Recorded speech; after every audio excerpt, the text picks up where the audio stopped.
What's up, Schmoedown fans? Welcome back to another episode of Beyond the Schmoedown. I'm former Star Wars champion Andrew Dimalanta. And I am Star Wars competitor Nicki Dimalanta. The last episode of the season? Or no?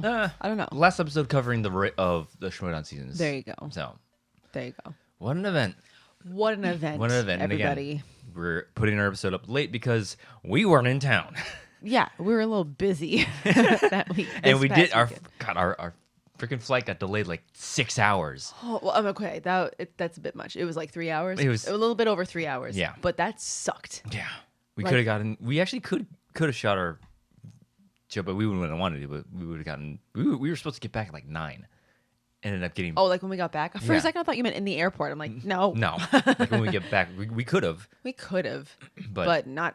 We didn't get home until our time. 12:30, 1 o'clock. Yeah. It was. In the morning? That sucked. It sucked. Like we connected in Salt Lake City and kept moving gates. Flight kept getting delayed. Before we even took our first flight, we got notifications like, your second flight's delayed 3 hours, idiots. Oh, like, great. Maybe they'll update it. No way. They'll update it. And then no. It did. It did. It went to, oh, now it's 45 minutes delayed. And then I was like, nah, it's 3 hours. And then it just kept getting delayed. And moving then gates. 4 gate changes. So I'm like, I want to be home. Happy to be home. I want to be home. So yeah, that was quite the experience getting home. I'm happy to be home in my own bed. Yeah, but like, what a weekend. We'll get to the matches. I promise. But I thought it was over this cough. But anyways. It's getting better. It's getting better. It's getting a lot better. Sorry.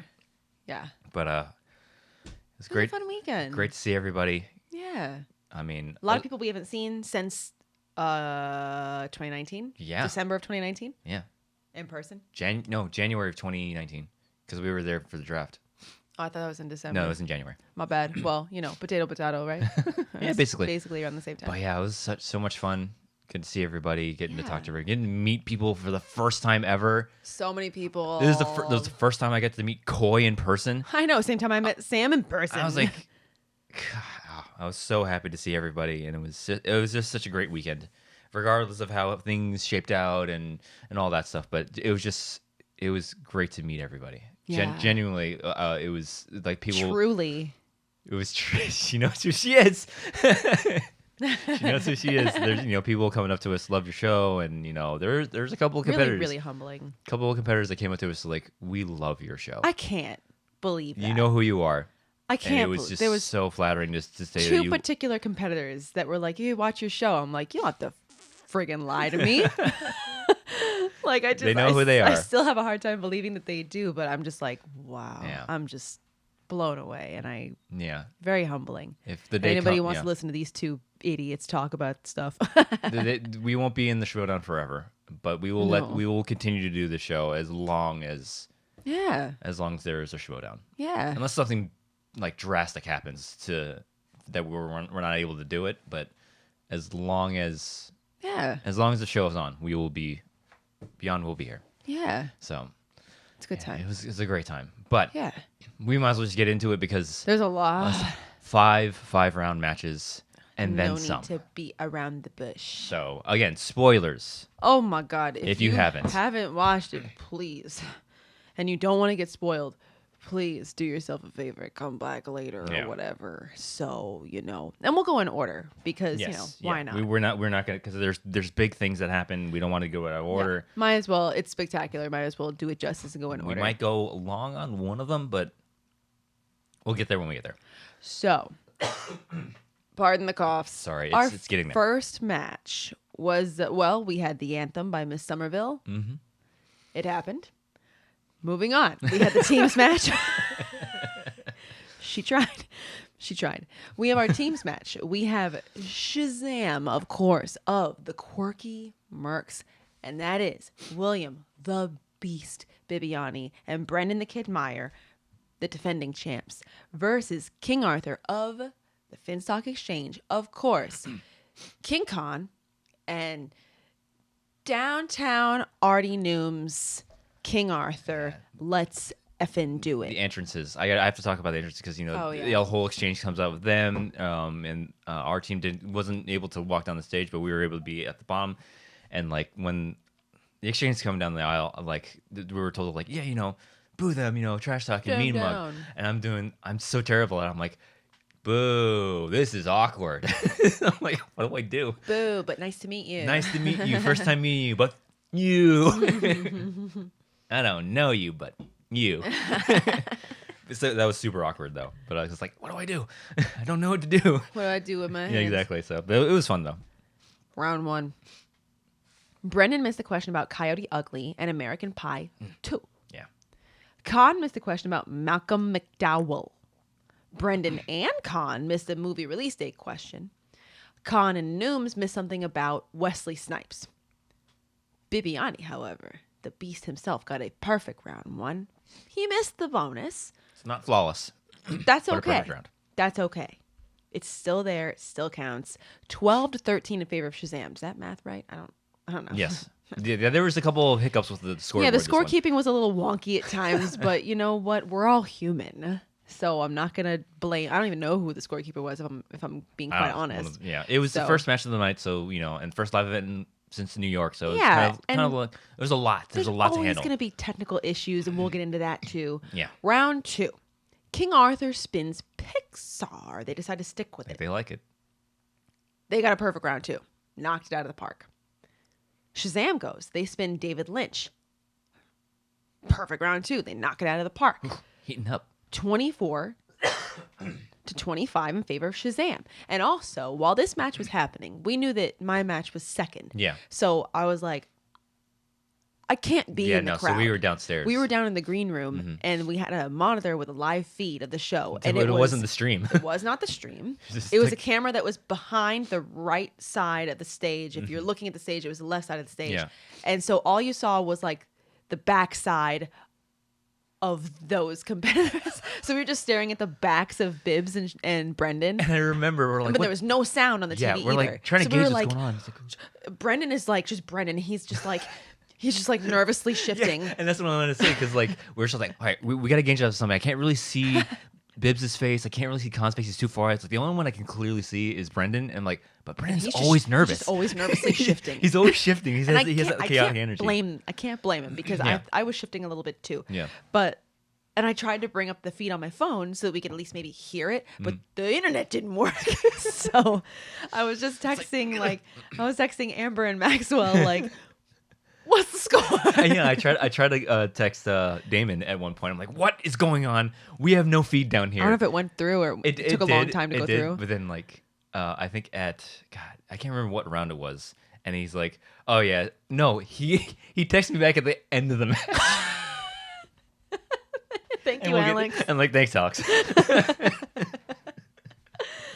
Anyways, 24 to 25 Shazam at the end of round 2. Round 3, the betting round. Shazam spins action adventure. They bet 3, got it right.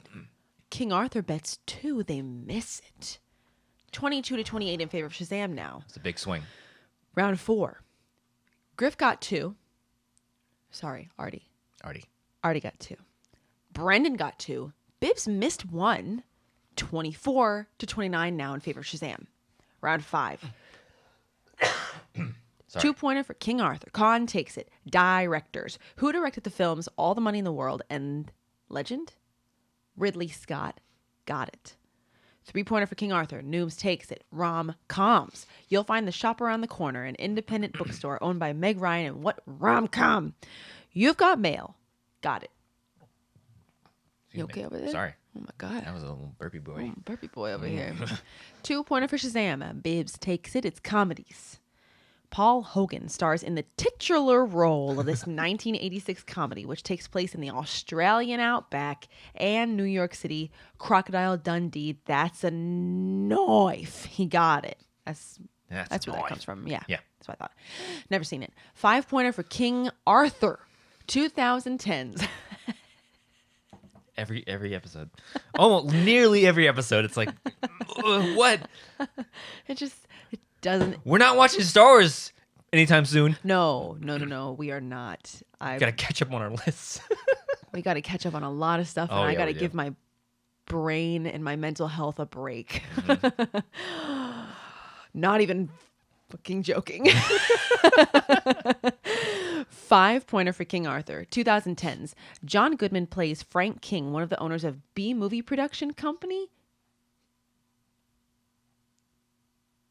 John Goodman plays Frank King, one of the owners of B Movie Production Company. Oh, okay. B Movie Production Company is not the name. It's just saying that it's a B. Okay, yeah. Gotcha.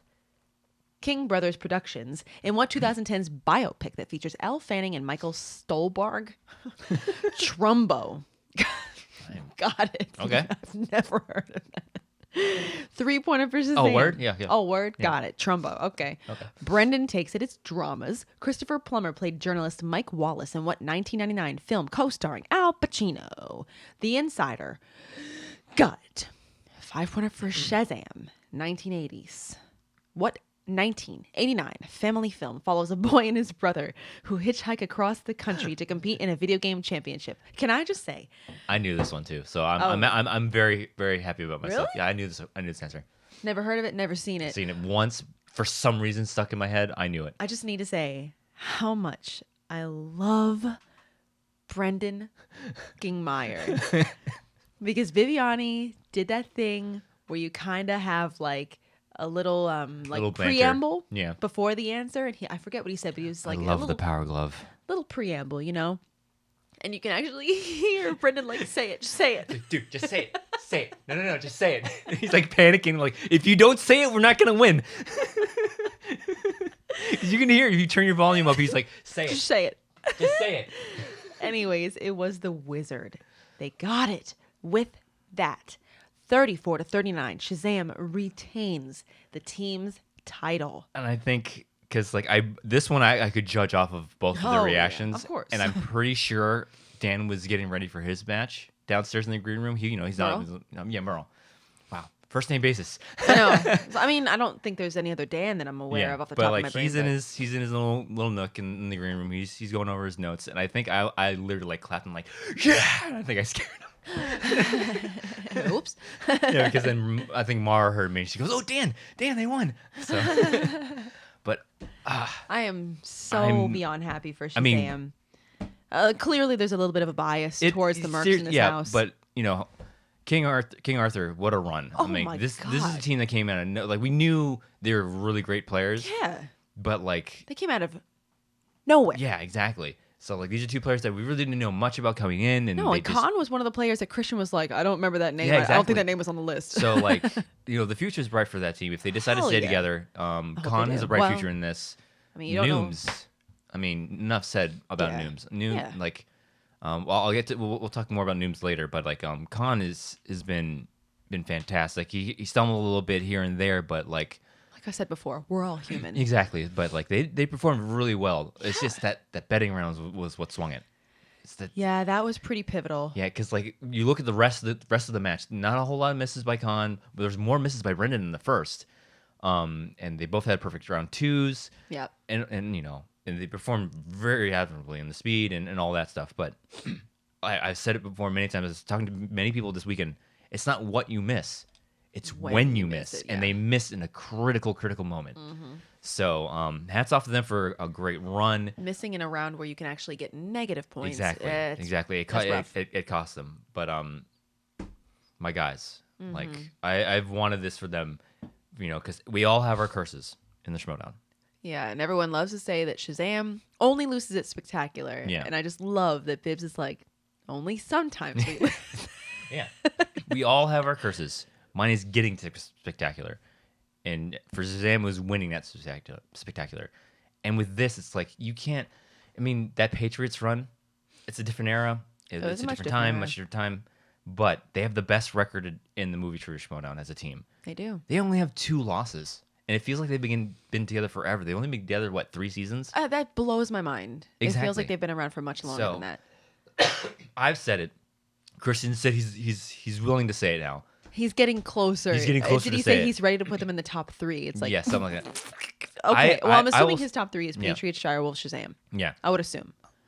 I'll say it outright. Like I'm obviously biased because I love Bibiani. He's helped me tremendously this season. Brendan is amazing. These two guys, they are the best team I've ever seen in the movie trivia Schmoedown. And what 2 more stand-up dudes? Exactly.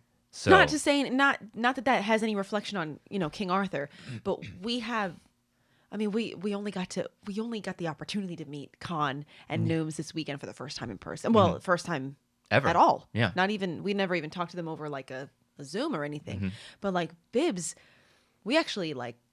I mean, I don't know what he would say, but I'd like to consider us to be like friends at this point. Like we've spent time with him on Zoom calls studying together. And we'll get to this like later, but like we've talked about this off camera. So like we feel like this we've become in the 3 years that we've been a part of this. It's like this has become family now. Like we have a Schmoedown family now. I love it. So it's like so many people that we have never even met face to face, and we finally get to see them, and it was just it meant so much for me. And like the Mercs stormed the stage. I wish I could have been there. I couldn't be it because I was getting ready. I was helping you downstairs and getting ready to enter with you. But what a season! Because like they're the best. They are the best. The best record. The only I can go on and on about it. 2 losses. 2 losses. Insane. Yeah. So congratulations to Shazam. My God, I'm so happy for that. I can go on and on about Brendan and Bibbs for hours and how amazing they are and how much they've meant to my season. Not just as and what an inspiration. What an inspirational story they've had. Yeah. So, but as far as King Arthur goes. Mm-hmm.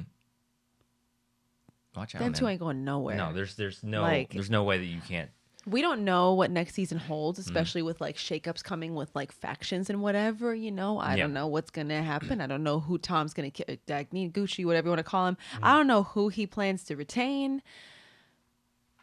I would imagine that you're gonna retain Nooms. 2 people that went to Spectacular. Yeah.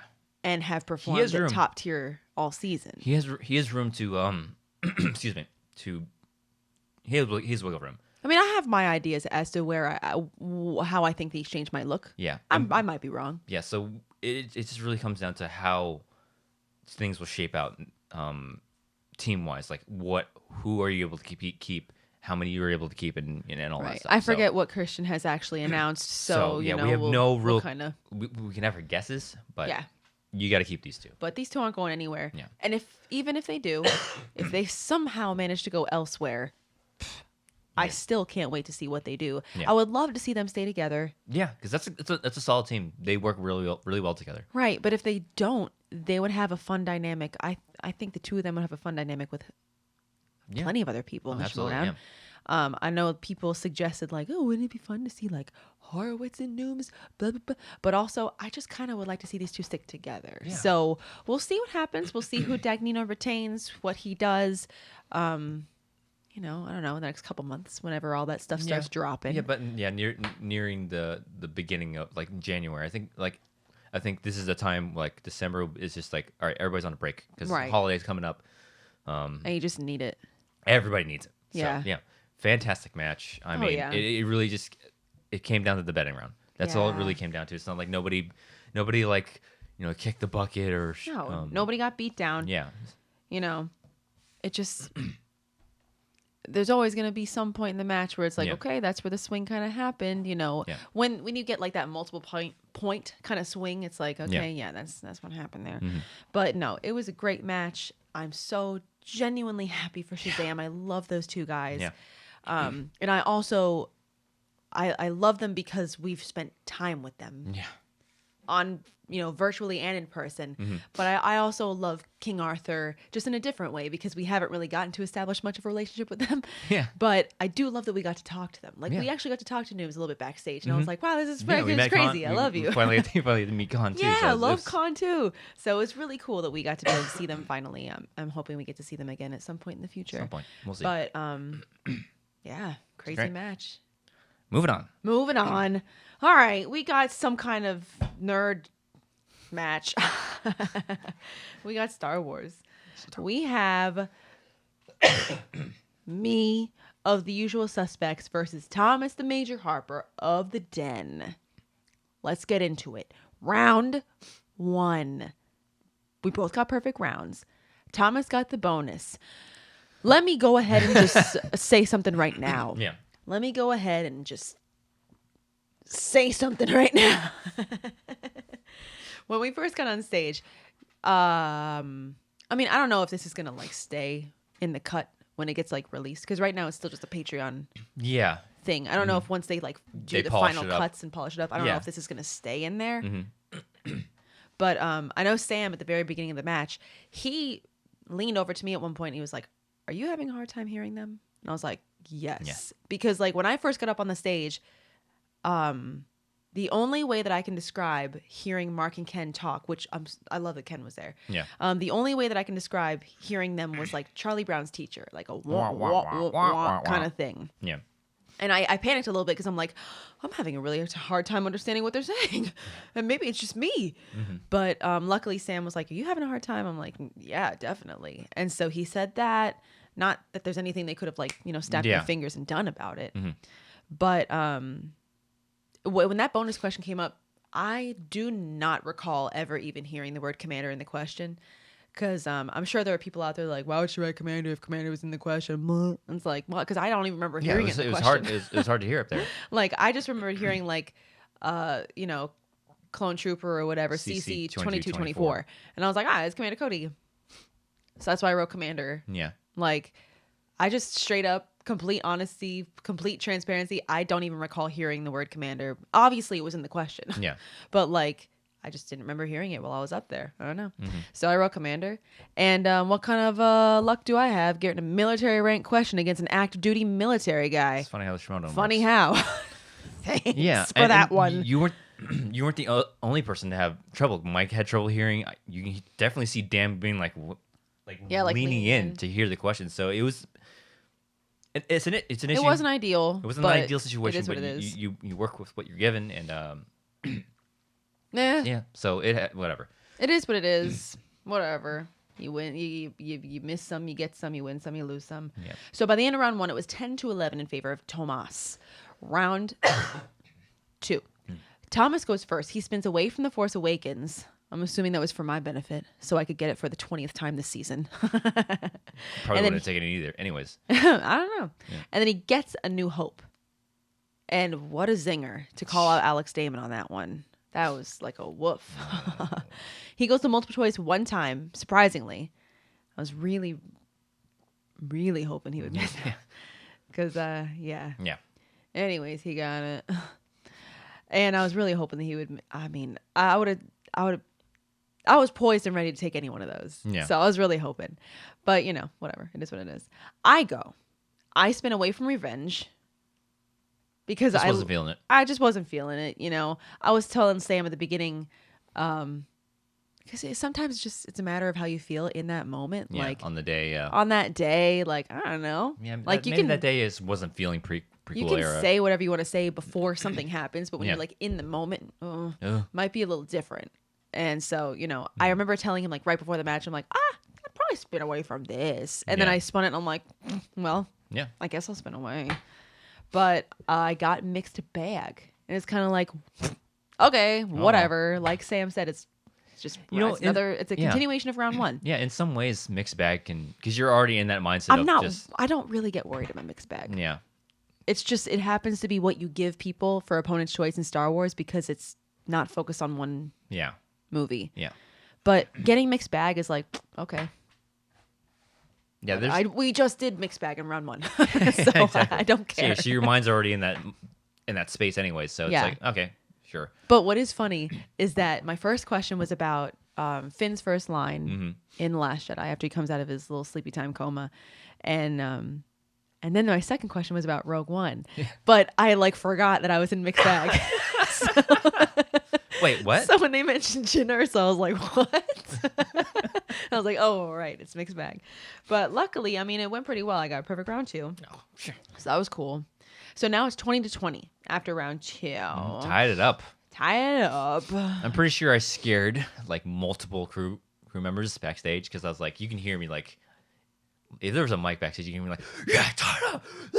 Yeah, you're loud. I'm loud when I want to be. You are. So that's for damn I'm pretty sure Marzoni was back there. He's because I was standing off stage. I didn't hear you. Yeah, that's funny. No, because I was standing right off stage, but backstage, and I couldn't stand right there the whole time. He's like, "We're gonna go in and out because of the wheel." It's like, "All right, I'll go up here." So I went this little private balcony up there. Oh, there's a picture of it on Twitter of I think it's the den that's up there. I can't remember what faction was up there. But they're all sitting. That's where I was. Oh. So it was I think me, Christian, and Chandra were back there. So Like in front of the stage? Or no. like So if you like where you are, where the stairs go, and then there's this other to the left of me. Yeah, and there's this little balcony. Like it was like where Crafty was. You guys were just standing there? Yeah, we're all just standing there. So The whole time? hmm Glad I didn't know that. the whole time. The whole time? Yeah, no, that was where I was, and I'm pretty sure I scared a couple crew members with my loud ass clapping and like cheering. So And I love how Andrew told me that he could see, because I can see your he board. could see my board, because I was like, not that anybody's gonna cheat off of each other's boards, Yeah. but it's like you want to, play it close to the Yeah. chest. So I remember like tilting my board a little bit this way.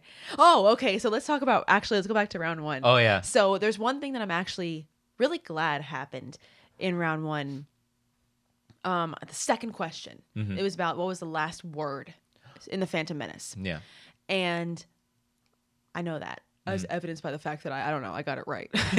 But in that moment, I don't know if it was because it was like the second question. It was one of the first questions of the match, still kind of getting used to being up there kind of thing. Mm-hmm. I couldn't think of it right away, and that is absolutely why I used Yeah, the repeat, because at first I wrote down, it doesn't matter what word I wrote down, but I wrote down the last word of a certain character's last line, and I was like, that's not right. It doesn't feel right. Yeah.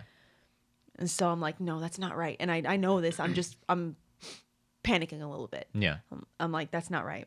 It's just one of those moments where you know it, but your brain Yeah. seized It's a that little black bit. hole of like, Yeah. And I'm like, I don't know if it's just because I'm nervous or what, but I'm like, that's not right.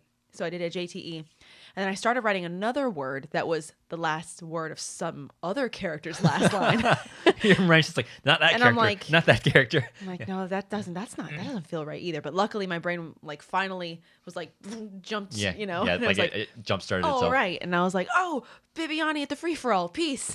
So I'm like, oh, okay, yeah, that's right. Oh, what a fitting, because like that's the room he did it in. So I'm like, oh God, okay. Then luckily my brain was like, I'll give this one to you. So, I'm glad that happened because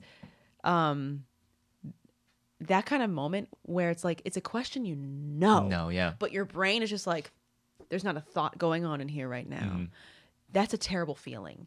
And to be able to climb out of that feeling in front of however many hundreds of people and do it and get it is like, that felt really good. And I know I proved to myself that I can recover from that.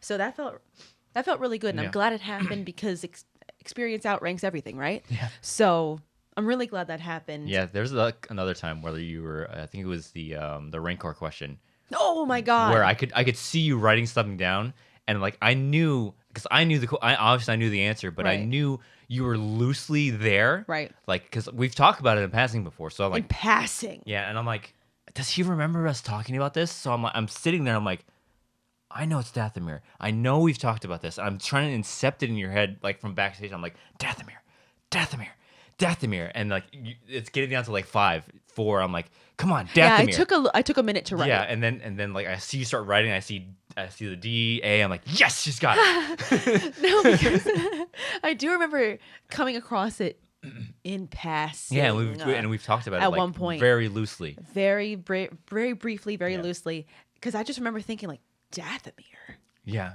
Like, It's like, why that's would weird. a Rancor come from Dathomir? Yeah. But for some reason, my gut just told me to write it.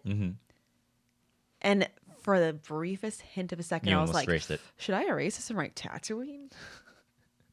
And I was like, no, that feels too obvious. I'm Yeah. like, well, something told me to write Dathomir, so I'm going to stick with It it. was me. Yeah.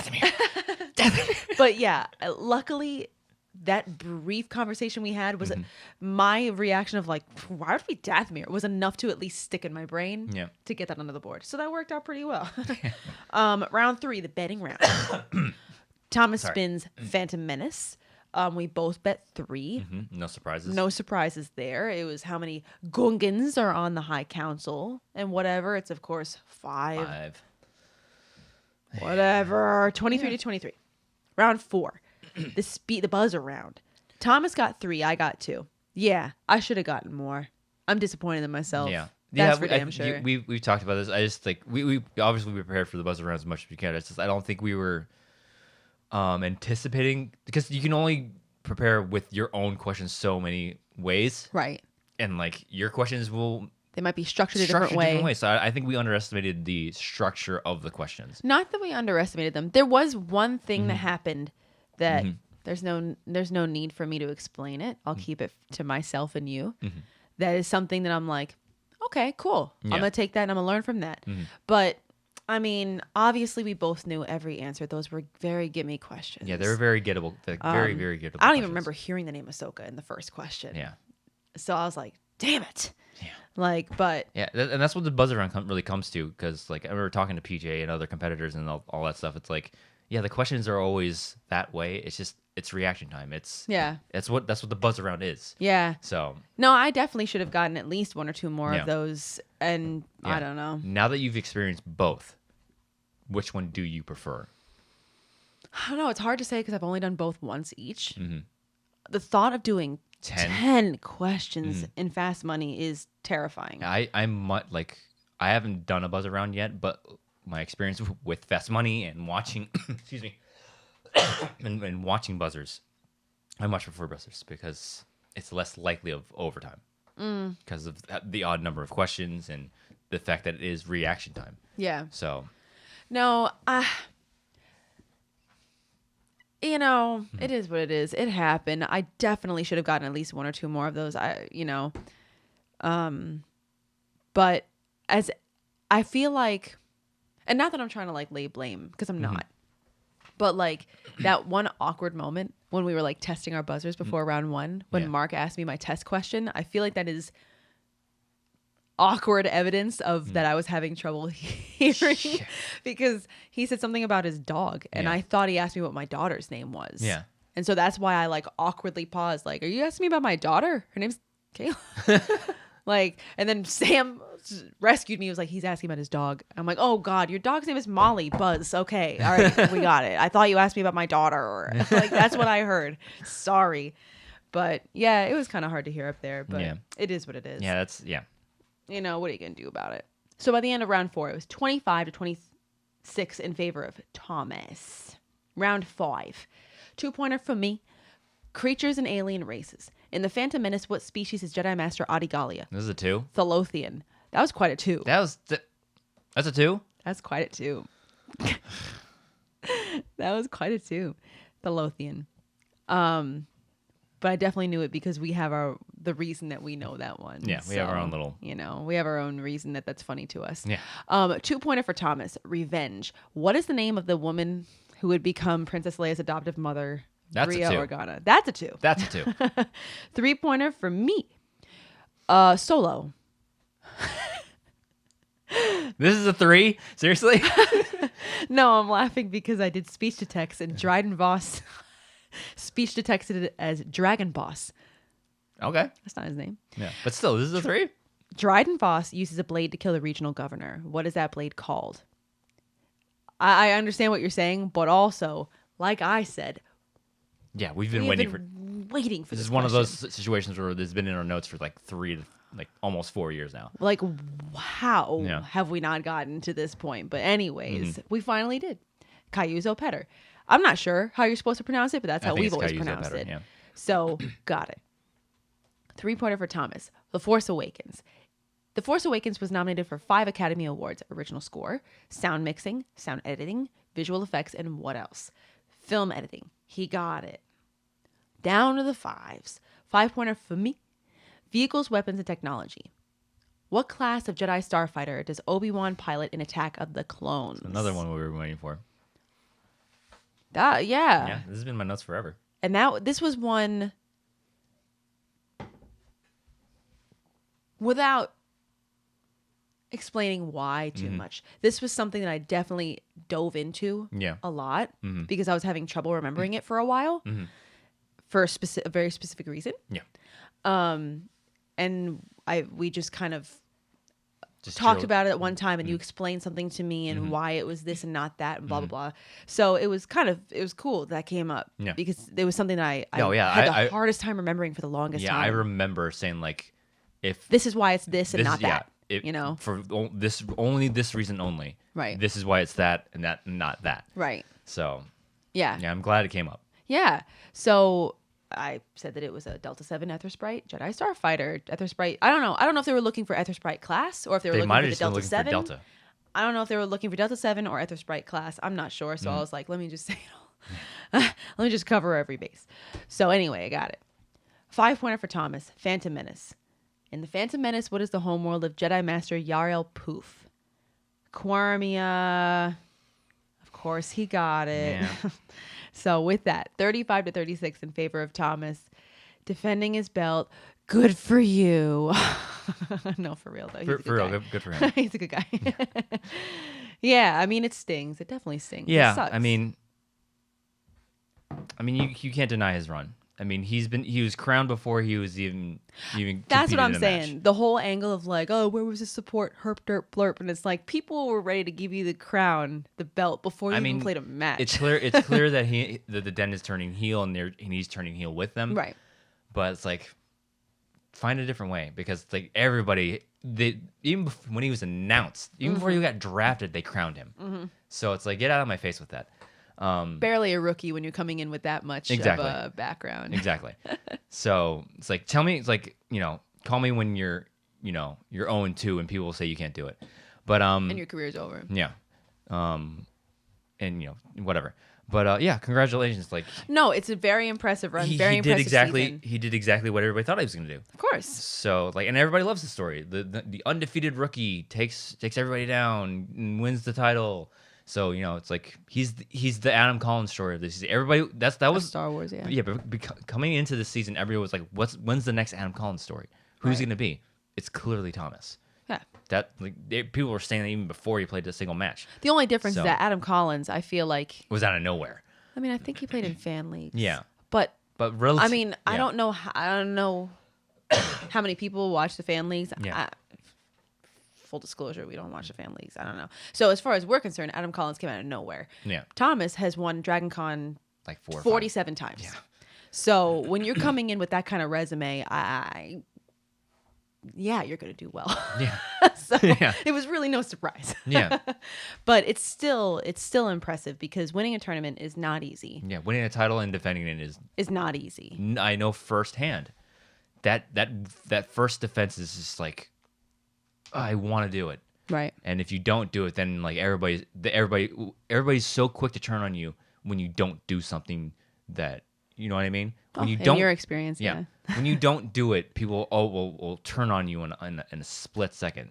Yeah. So that's creeping around in your head during the first one. Yeah. So I mean, congratulations to him for doing that, because it's not easy. It's No. in the hardest division in the movie trivia Schmoedown. It is not easy to win the damn thing, and to defend it is a whole entirely different thing. So well deserved year, great year. I mean, we'll talk more about like the awards and all that in the off season when it gets closer. But it was a hell of a year for him. I Yeah, mean, for sure. yeah. So, but yeah, it was a good match because like 1 point. 1 point. By 1 point. I mean, One military question against a military guy who learned it from a military panel on Star Wars. What are the fucking chances? that's what I'm saying. It's funny how the Schmoedown works. Yeah, man.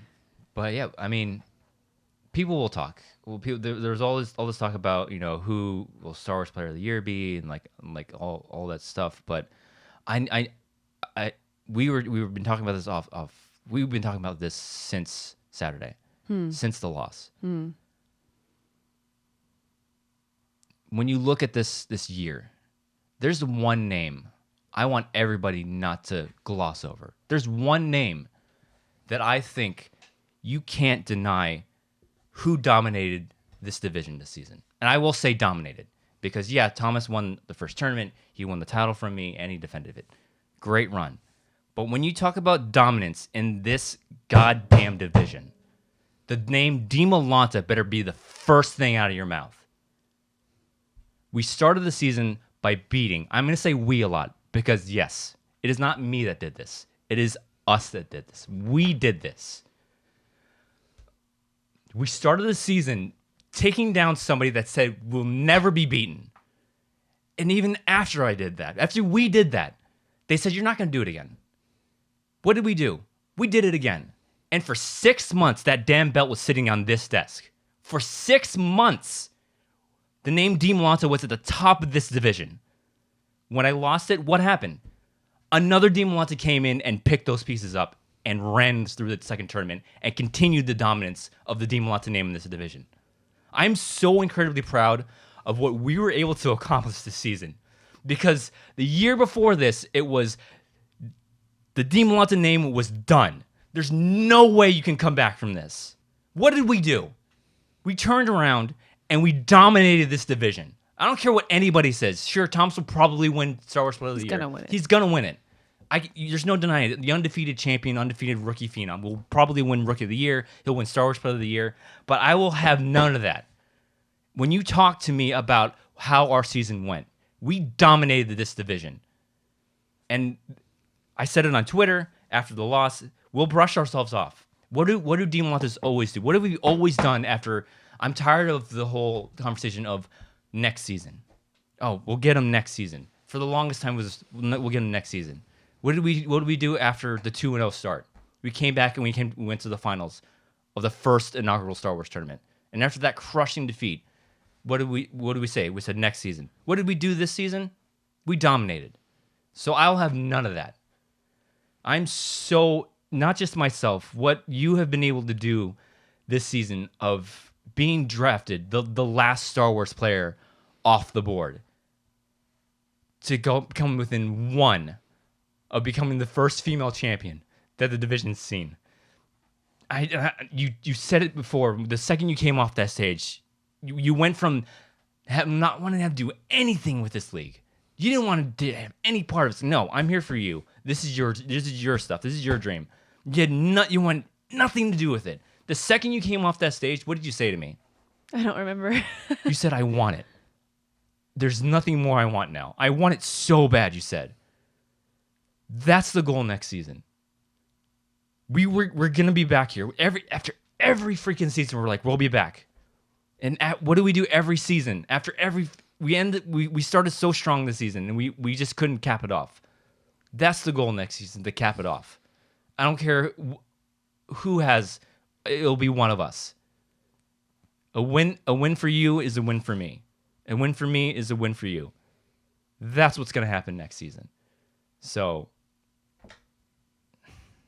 it sucks. We've been here before. You need to say something. You need to say something because I'm just going to keep yelling into my microphone because. No, it sucks. It definitely sucks.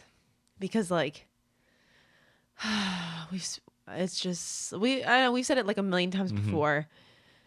You spend so much time, preparing, and it's a lot of effort. And we've said it before a million times. I'll say it again a million times until I'm blue in the face.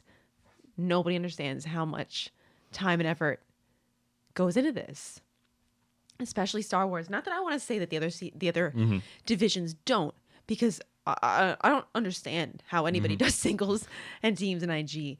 But Star Wars is just a different beast. You gotta know, they asked a question in one of my matches about somebody who didn't even appear in a movie. Yeah. Elan Mack is not even in Star Wars. He doesn't even make an appearance. I don't think they even mention him. No, they didn't. He doesn't physically appear. Nobody even mentions him. Nobody even alludes to him. So it's the kind of thing where you gotta know people that aren't even in the movie. So, it's a lot of effort. It's no longer just watching the movies. It's a lot of research, a lot of studying, a lot of time, a lot of effort. Yeah, it sucks a lot. But it also feels kind of cool to know that I came so close against the new golden boy, you won Dragon Con 10 million times. Of course you're going to win the belt. Of course you're going to go straight to the top with no problems along the way. No losses, no lessons, Of course that's going to happen. But, you fall down. Now we both have. And what did you do the last time you fell? I won the title. Exactly. So, you fall, You learn. You pick yourself up, Mm-hmm. you dust yourself off, and you learn from it. And that's what I intend to do. That's what we intend to do. Mm-hmm. And I don't know.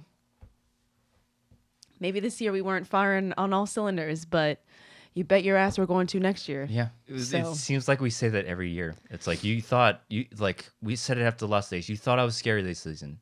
You thought I was angry this season. To have one Dimalanta say that is one thing. Oh, To have the other one say it too. that fire's here now too. And That's what I'm I saying. thought it was a fire when it was you. But now that it's me also, oh boy. Bet your asses we're gonna be firing on all cylinders next season. Because now I want it too. I came that close. That's what I said. We were talking about this like after. It's like you doubted yourself every step of the way. You're like, I don't have a shot at this. I didn't start watching these movies like seriously until your second season. So I also feel proud of the fact that I'm able to hold my own convincingly against people that have been doing this their whole lives. That makes me feel pretty proud. Yeah. I think that's pretty cool.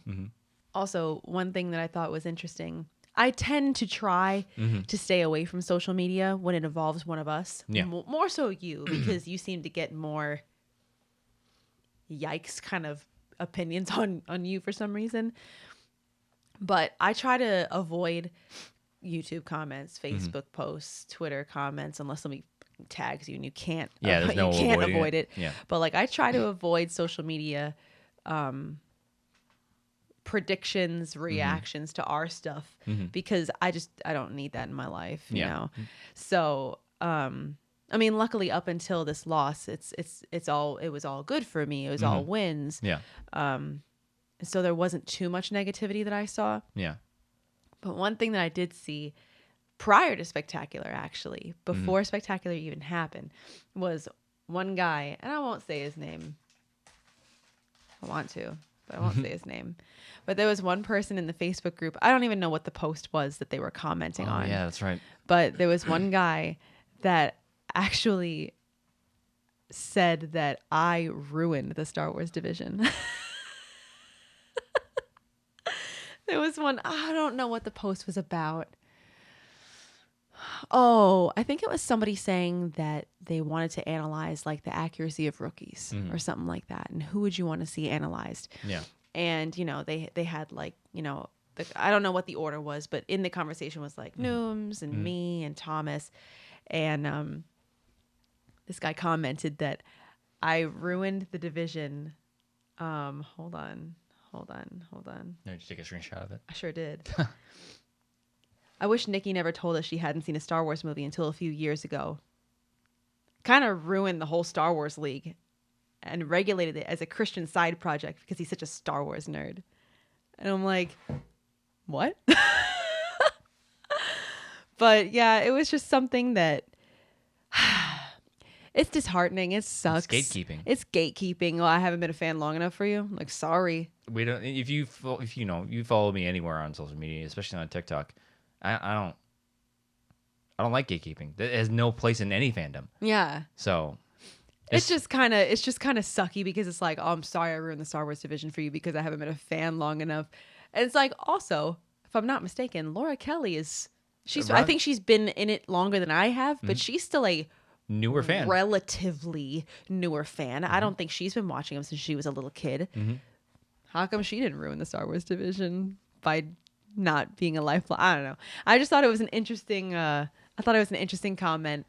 And I don't know, man. I guess that loss is dedicated to you, bro. Sorry I ruined the division for you. But also, if you want to take me on a Star Wars match, let's do it. Because obviously I haven't been a fan as long as you, so come at me. Let's do it. So. Yeah. You posted this amazing gif of Leia behind Han. And it immediately just hit my heart. It's like, that's us. Go on Twitter and see what Nikki posted, because that's us. That's that fire behind Han's eyes, and Leia right behind him, ready to support him. It's like, that's us. Watch out next season, because that's what we're gonna do. So how we have no idea what's gonna happen with the factions, where you're gonna be. I imagine I'll be on the Mercs. I imagine. But what our first match is gonna look like, I have no idea. I don't know. We'll see what happens. So I don't know. the path to the belt is shorter for us, I'd imagine. All I know is that I'm fired up. So, yeah. Wow. So next season, we're both going to be on a warpath. So we'll see how it goes. See. And we're not going out for revenge because, we're just going to avenge. So. Yeah. I said it. I said it to. I think it was John Mariano. It's like a Dimalanta never flies solo, and that's very true next season. Oh my God, John Mariano. Yeah. He posted something about his daughters watching my match.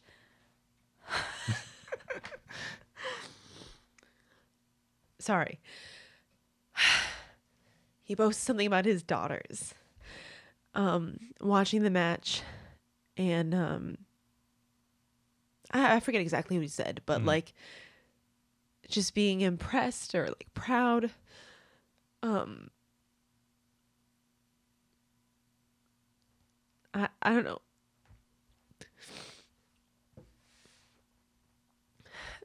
To see a woman on stage doing that. And that means the world to me.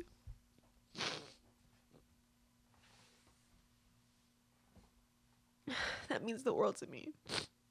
And when Jen said it too, I was like, you're about to make me cry on stage. Don't do that. Like, I've done it too much. But that means the world to me. And I want that belt. I want it so bad now. Before this season, it was like, I'll play and we'll see what happens. If I get a win, cool, great. That'll be lucky.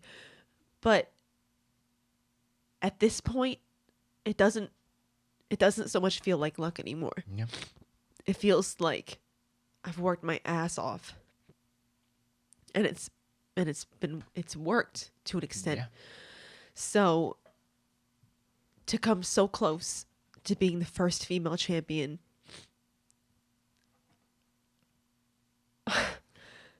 that fire's lit, my friends. So I'm gonna learn from it, because the more interesting stories come from The fall. And how you recover from it. And yeah, it stings, it sucks, of course it does, but the comeback story is always more interesting More than heartfelt, yeah. somebody who just flies to the top. Yeah. So that's what we're gonna do. Stand back up, brush myself off, learn from it, come back stronger. So we're both gonna do. So watch out next season. We'll see what happens. But I know what we're planning on doing. So watch out. What I am excited about is watching not Star Wars for a little bit. That's what I am excited about. I'm excited. We watched Endgame on the way home. We watched Endgame on the flight, which, God, that really helped That pass the saved us, time. yeah. I'm so sorry for getting emotional. But we take this really seriously. Yeah, we take it very seriously. And it takes a lot of time. A lot of effort.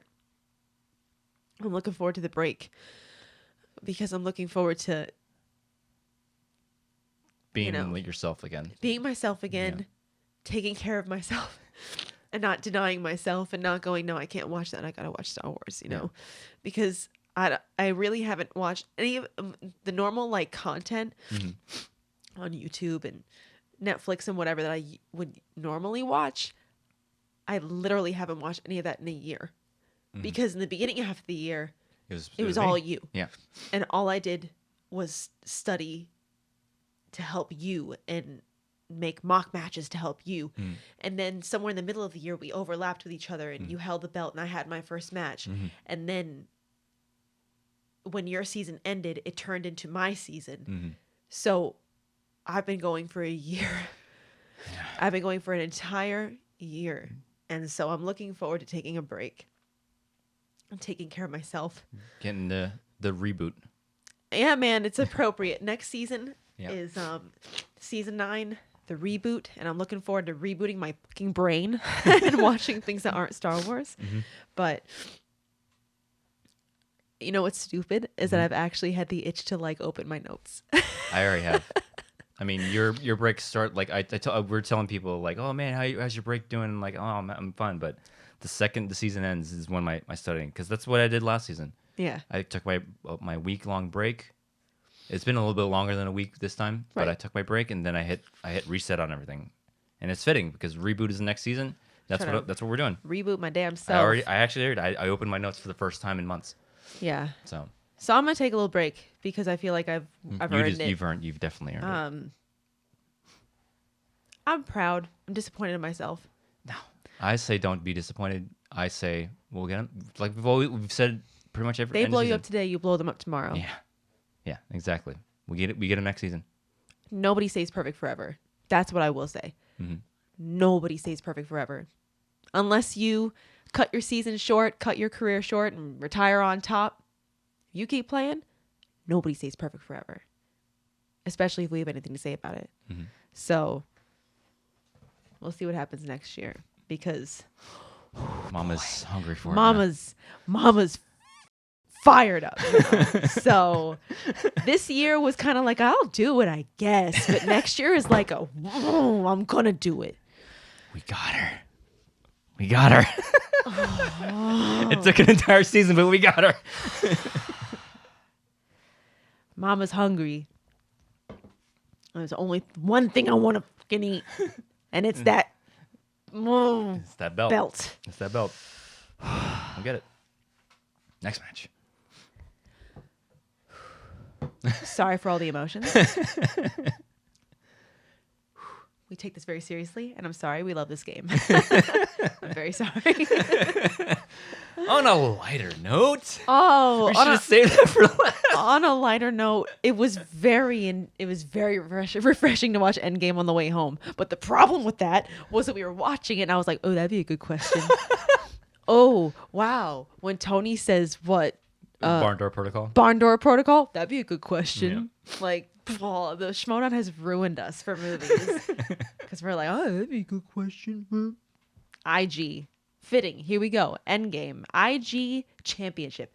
We have, oh God, it's 10:30. Yeah. We have Mike the Killer. Yeah? Yeah. Oh, it took all season. Mike the Killer Kalinowski versus Robert the Spider Parker for the IG Championship. Round 1. Why don't you go Spider? Legs. Oh, spider? I thought you went like this, like you're holding one. I'm like, I'd never do that. No, Spider. Spider. Word. I respect that. Round 1. Mike missed a question about Alien Resurrection. Matrix Reloaded. Excuse me.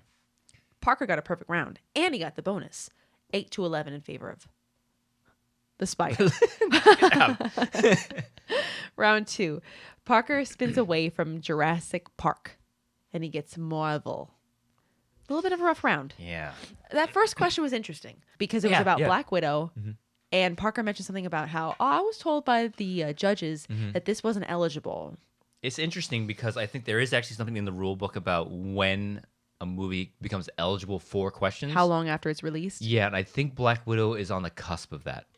Because you couldn't, like Shang-Chi, you can't do it. Because it just came out. We still haven't watched Shang-Chi. But I think Black Widow is on the cusp of that. Like, I can't remember if it's like 6 to 9 months.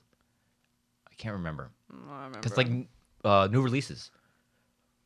Yeah. That's something that like, when is the cutoff for it? So I think if not, then you'd have to go to the rule book and say, well, it's been X amount of months since it came out. It is now eligible for that. But I think it's different with IG, I think, because there's an actual list of movies. Right. So, and Star Wars for that matter.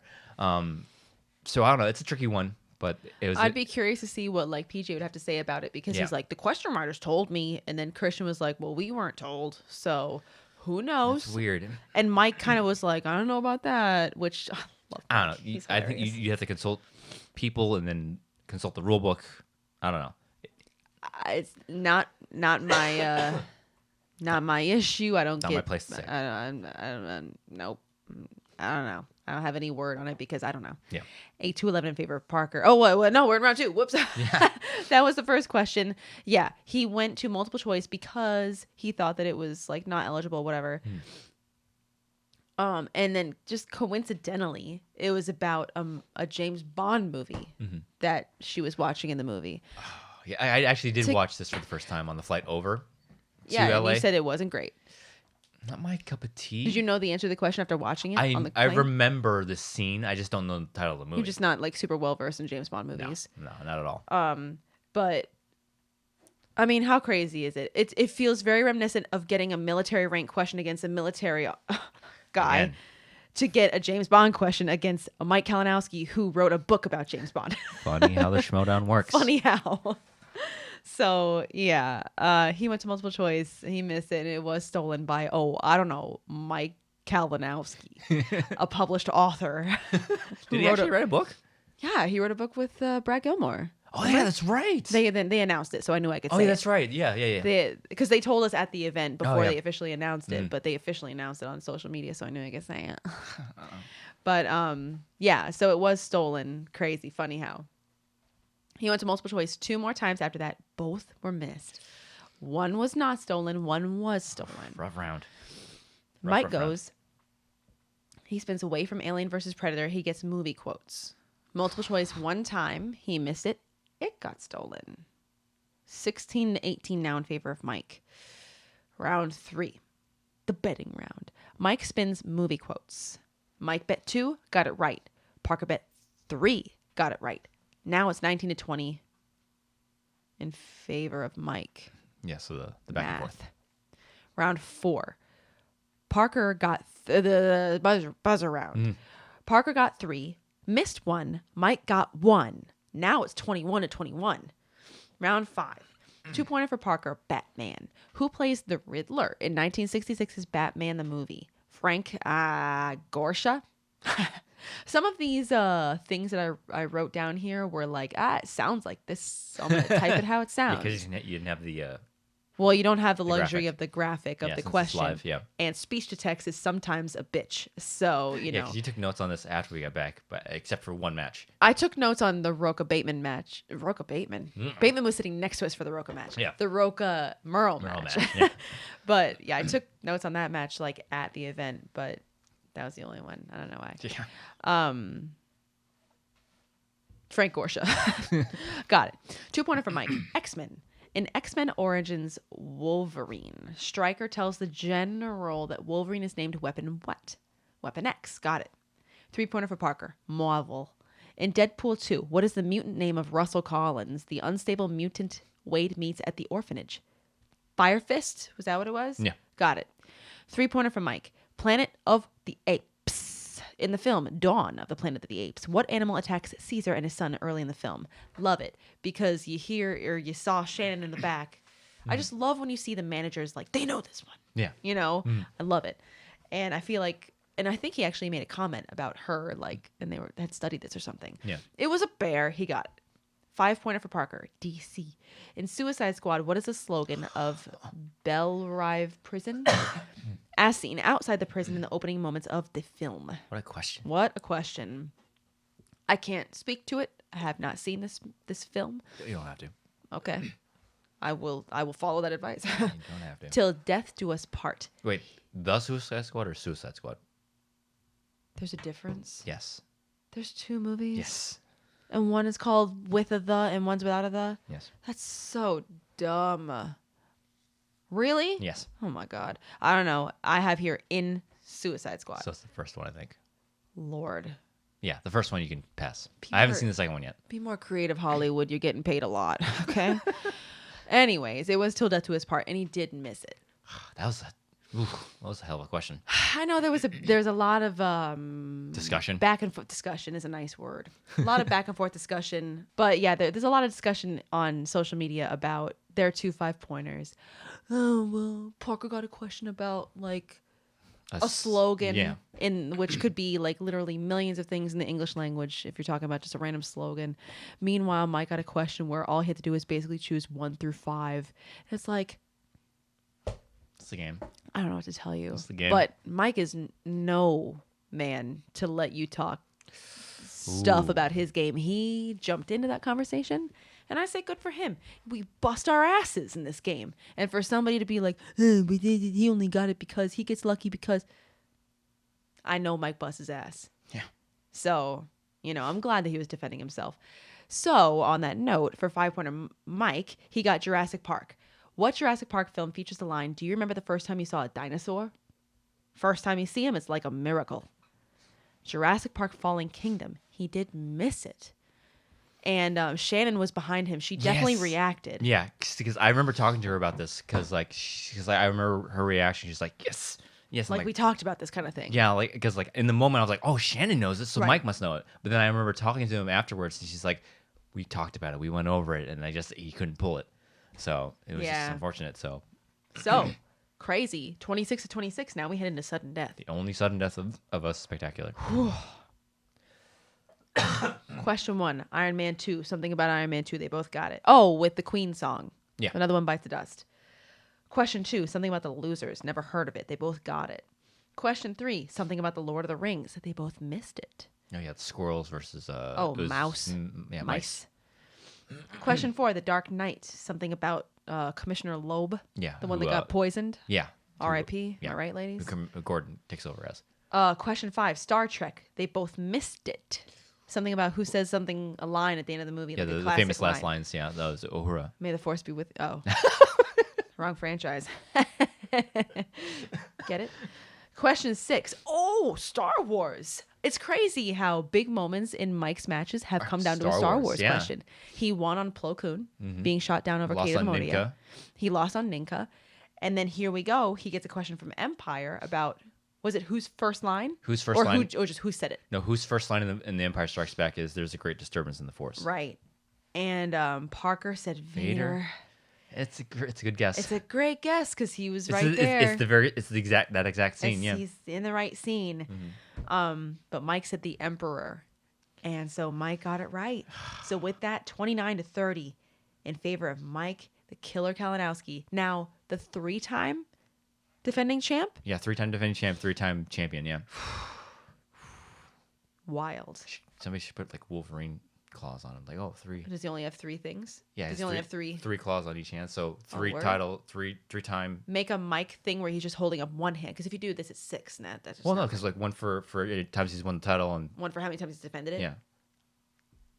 You're welcome, Mike. Wow. Somebody should Photoshop that. I have not gotten a single Photoshop all seasons, but Mike might get one. I'll take that with Brian Ward. I haven't gotten a single one. Maybe we pitched it up and like you just gotta knock it out of the park, Brian. Maybe Ahsoka. Maybe I'll try it myself in Microsoft Paint. It's right there. Ahsoka Nikki crossover. But I think it would be that's a pretty cool idea. Yeah. To do that. But yeah, man, wild match because oh my god. You want to talk about a heartbreaking loss? Yeah, that's because there were several times where we were up there or talking to people and like, God, Parker's got the momentum right now. He has a 3-point lead after round 1. Yeah, it's like Parker's got the momentum. Then he hits the snag round 2. It's hard to come back from like a rough round 2 like that, and then. But it is a 5-rounder. Yeah, and then you catch a little bit of a break in the betting, and then you tie it up after the speed. It's like all the momentum is on the side right now, and then you missed the 5. Chances that you both missed the 5. Yeah, and then like after he missed the 5, I was like, oh man, Park. That's it. This might be it. Then Mike misses the 5, and it's Parker's oh fired up. It's like we're going to sudden. It's like all the momentum is on Parker's side. Yeah, it's at the clean slate. Now it's just first one to flinch. Yeah, because it's basically round 1 all over again, yep. and Parker killed it in the first round. So it's like this might be it. It hurts for it to be a Star Wars question. Yeah, like I said, it's weird how Star Wars has affected Mike's career. Because that's 3 big moments. Yeah. Yeah, it's the defeat over Mara, yeah. the loss to Rachel. I was trying to think if any of the other ones were sudden death, but I don't think they were. No, the loss to Rachel was sudden death. Ninka. No, they were. Was the Mara They one were sudden the death? Mara was sudden death. Were they? Yeah, they were all sudden death. Ninka was a loss and sudden death of Rachel. Plo Koon was a sudden death win. Wow. And now there's wow, come on, you can't write this. That's crazy. That's wild. Yeah, Mike. I don't know. Schmoedown Gods. Mike needs to definitely keep his stuff straight on Star Wars. Come to Star Wars. Come get me in Star Wars. Come hang out with us, Mike. You're not listening to this, but come hang out with us. Join the division, bro. His faction mates do. Don't even. You're gonna make me get all It's the first thing they said to us. This is gonna make me embarrassed. I love them, but Mike's a killer. I mean, he's insane. Say what you will. Say what you will about his match against Rue, like getting lucky. It's like, yeah, maybe he did a little bit, but who hasn't? I know I got lucky in my match against Ross. And I know that there's plenty of other people that you can make the case of, oh, well, they only won because, well, you still have to answer the rest of your questions. You still have to put yourself into the position to be able to win. Because you could be very easy to like, oh, well, that's it. And let's just like phone it in for the rest of the match and just lose. But like to stay in it after that flip-flop back and forth, that's a championship level play. You got to keep your head in the game. It's never over until it's over. And sometimes it's not even over when they say it's over. No. So Mike is one of the best in the game, and I would feel comfortable saying that he's obviously the GOAT of IG. Oh no, he is. I said it after how could you not? After his first defense, I said, "GOAT of IG. He's 3-time champion." And also, what more do you want from a player? Yeah, he's an amazing player. Yeah, at a technical level, and then the theatrics that he brings behind it is like. That's one thing I think people really don't give Mike credit for, or any players of his caliber, like of Mike Kalinowski type players. Like you also lump in people like John Roca in that situation. Ben Bateman is in that conversation of a complete Schmoedown competitor. Yeah, you're a champion, you kill it in the trivia, but you're also so polarizing as a character sometimes. I love Mike Kalinowski. Yeah, he and Shannon are amazing. Yeah, I coined this thing of the Kalinowski effect.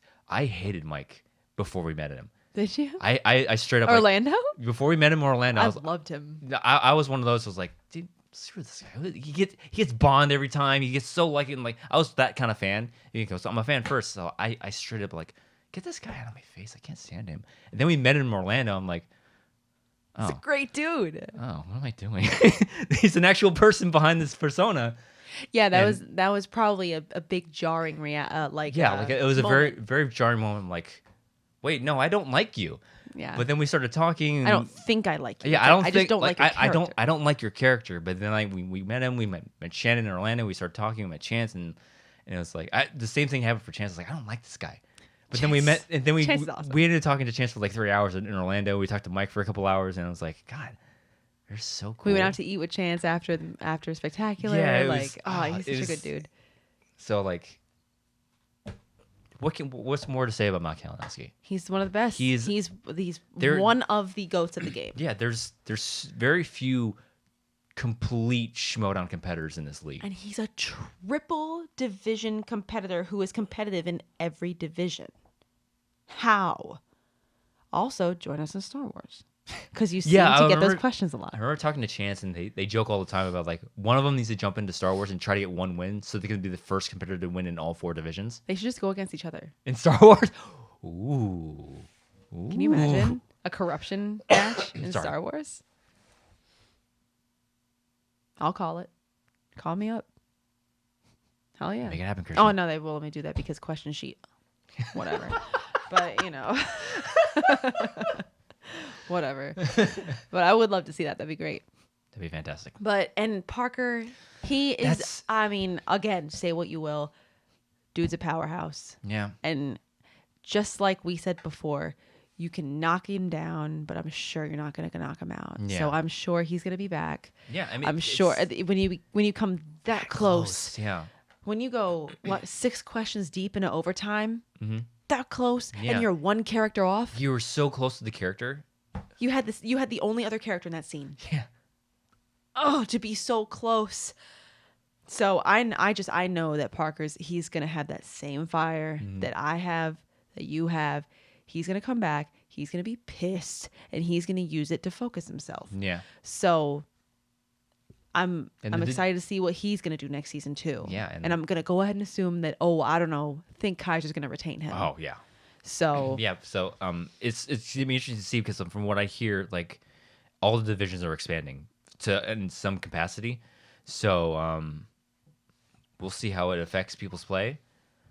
But yeah. We'll see what yeah, happens. they're both absolute powerhouses in this division. So I can't wait to see. I mean, can Mike do it a fourth time? That's insane.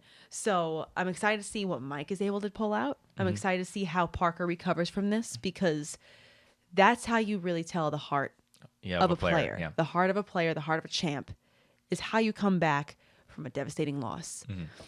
And I can only imagine that I didn't ask him, but I can only imagine that he'll be like, yeah, this is a devastating loss. That's how I'd feel about it. That's how I feel about mine. So, but like I said, a loss just adds spice to your story, and it's how you pick yourself up, and it's how you recover. And that's what I figure, that's what I want to teach my daughter. You're going to fall, and that's okay. It's how you recover. So, and I know Parker will. So I'm excited to see how he did it does. this season. Like he got knocked down twice, or he got knocked down last year, came back, then got knocked down again by Chandru, and then came back and won the tournament. Yeah. So he has it in him. It's just he's got to go get over that last hump. It's like he's able to get to the title match now. Yeah. Now let's get that one last little step on the ladder to get to the top. So yeah. He'll be back. I have no doubts of that. No doubt. Okay, so after that IG match, Oh yeah. Shannon, they have their post-match interview, whatever.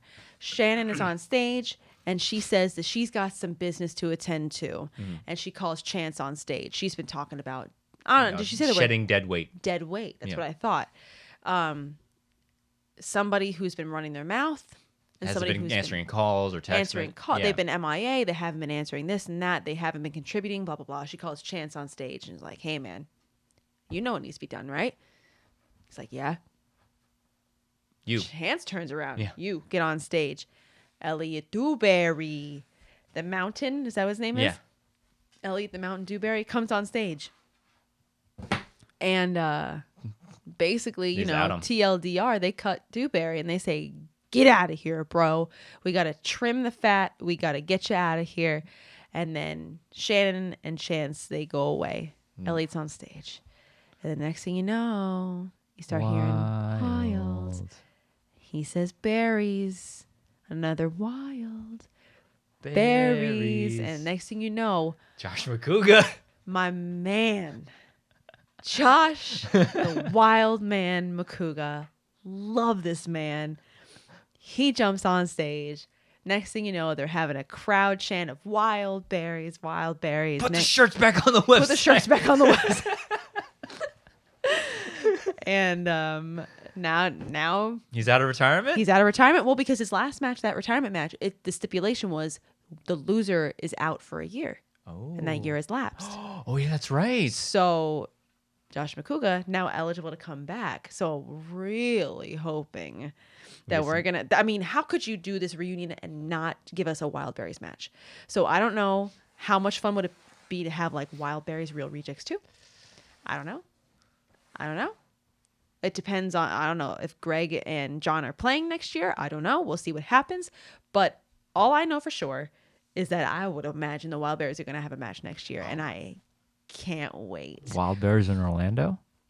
Oh my God. I wouldn't even be able to handle myself. I have actually, full disclosure, I lie. I was about to say I've never talked to Elliot Dewberry, but I did. The only thing I've ever said to Dewberry was this past weekend at Spectacular. We were walking to a bar after the event, and he was walking towards us, and I was like, I know that guy, and that was all I said to him. I was like, I know this guy right here, and he's like, hey-oh, and then we just parted ways. I don't know if he knows us. I've talked to Elliot. I know that guy. I've said 4 words to him. So, talked to McCouga but in the I've green never room. talked to Dewberry, but I love Josh McCouga. That man is amazing.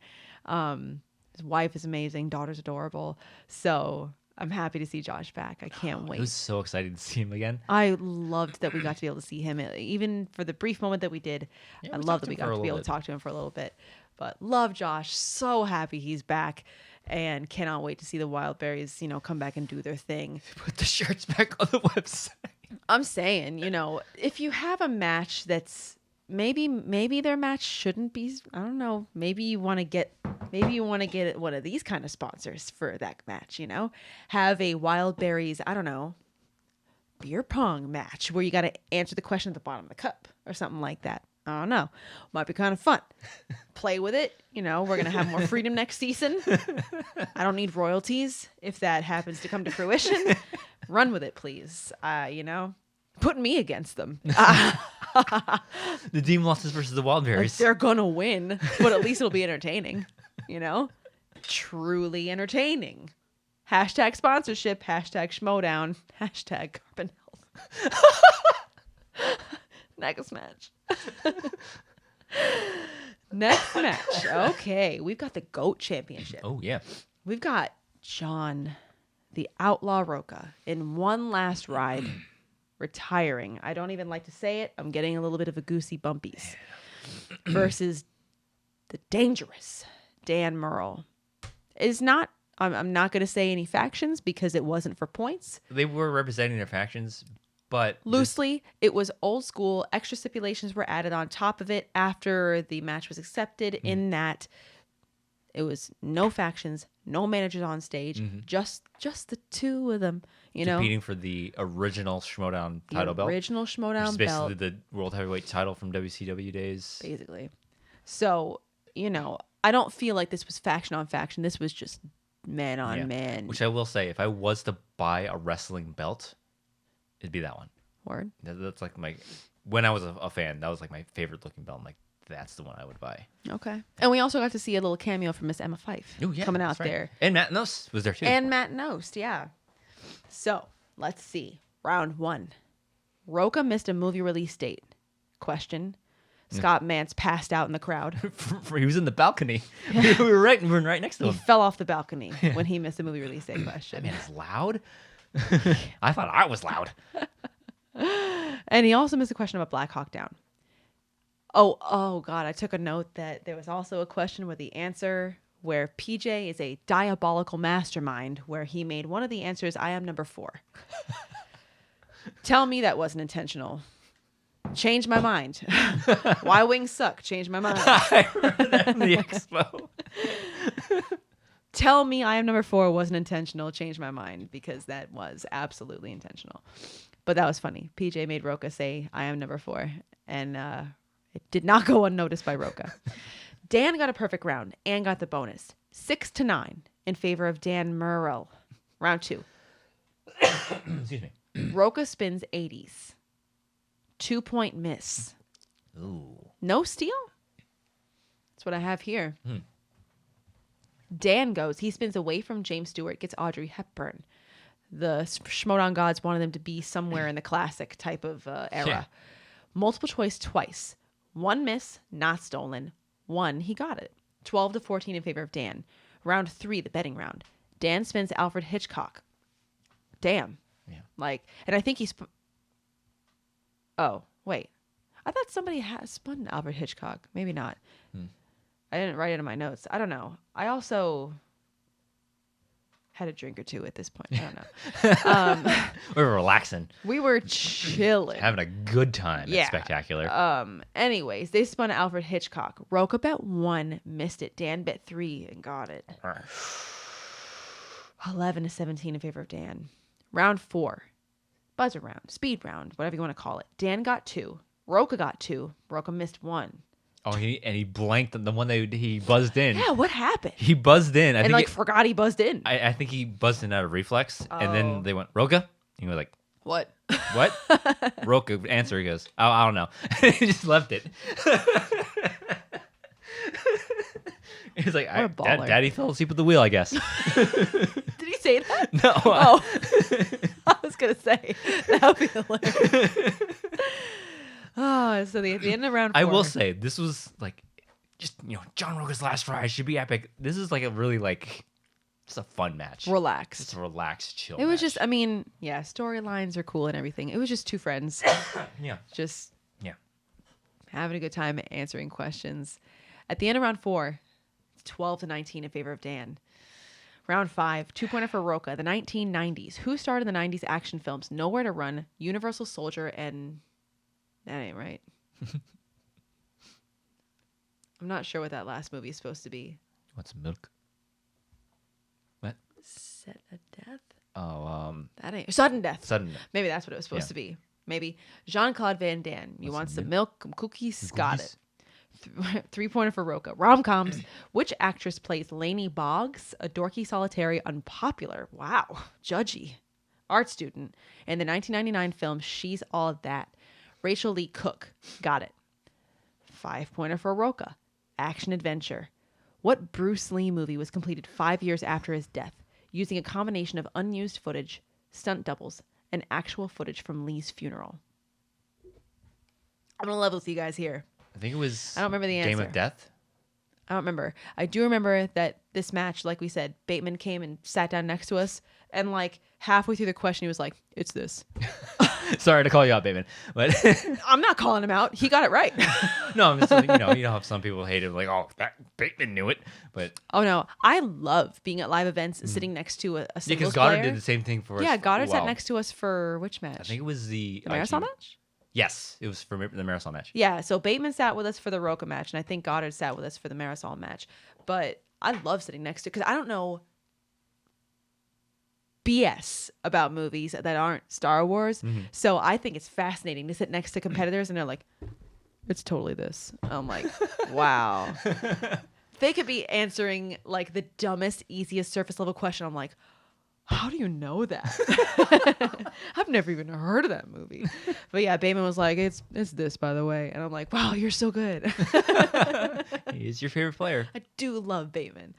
So anyway, I don't remember the I think it was answer. Game of Death. Something like that. He missed it. 17-19 in favor of Dangerous Dan Murrell for a TKO. I mean, It's a rough way to go out. But Dan, in a very classy move, dedicated it and gave his belt to John. yeah. I mean, So- it's very fitting. I mean, it would have been great Yeah, for because whoever won got to keep that belt. I don't know Yeah. if we said that before. That original belt, they got to keep take it home, So put it on Dan the shelf. gave it to Yeah, to I John. mean, it's very fitting. I mean, I said it before. Roca, it's my favorite player, and I told him that we met him. We talked a bit at the expo, and like the first thing I said to him, because it was the first time we were seeing him since we arrived in California, I was like, "John, why you gotta do this to me?" He's like, "What?" I'm like, "You're breaking my heart over here." He's like, "What?" I'm like, "You're retiring." You said that to him? Yeah, I was like, Aw. "You're breaking my heart, John," and he's like, "It's time, man." It's like, I gave don't him a know big how old he's done it hug for this and- long. Yeah, exactly. And that's what I told him. It's I like, know. I didn't really get to talk to him that yeah, much. I was like, God, you've I been got at to it. say hi for a hot minute, but I didn't really get to. It's like 7 years is. He's like, yeah, 7 years is a long time to compete in this, or 8 years. No, he's. I 7, could 8 never. years? I could never do that. Long. However long he's been a part of it, he's like, yeah, it's his time. I'm like, I could never. and I said it was. With no break, he never like retired and came back, Yeah, right? exactly. How? He's the Oh, get it. like we were just talking about like complete Schmoedown competitors. He's the first. He's the first true Schmoedown competitor. He was the blueprint. Yeah, he was the blueprint of what Harloff wanted us to be. Like every single one of us, we've all had this conversation with Harloff about, competing. What do you want to do in this season? Where do you want your story to go? Like based off of what you've done, where do you want your character to go? John's the blueprint for that. He was like, hey, I feel like doing this. What do you think of this? And I remember talking to him about this, about like people hated him for doing what he was doing because they didn't get it. It's like, Right. why do you smack talking? We're doing We're fun. supposed to be having fun here. Have fun trivia. It's like, no, this is No, this is how we elevate it. this is how we elevate. This is how we change the game, and it's all thanks to what Roca did. And I said it to his face when we met him in the draft. What was it, 2 years ago? Yeah. And it's like, you're my favorite player. The day you decide to step away from the game is going to be a sad day for me because yeah. I've followed you for years. I've many people have mauled your character worked out for you. Every time he's gone on the mic after every loss or a win, I'm like, there it is.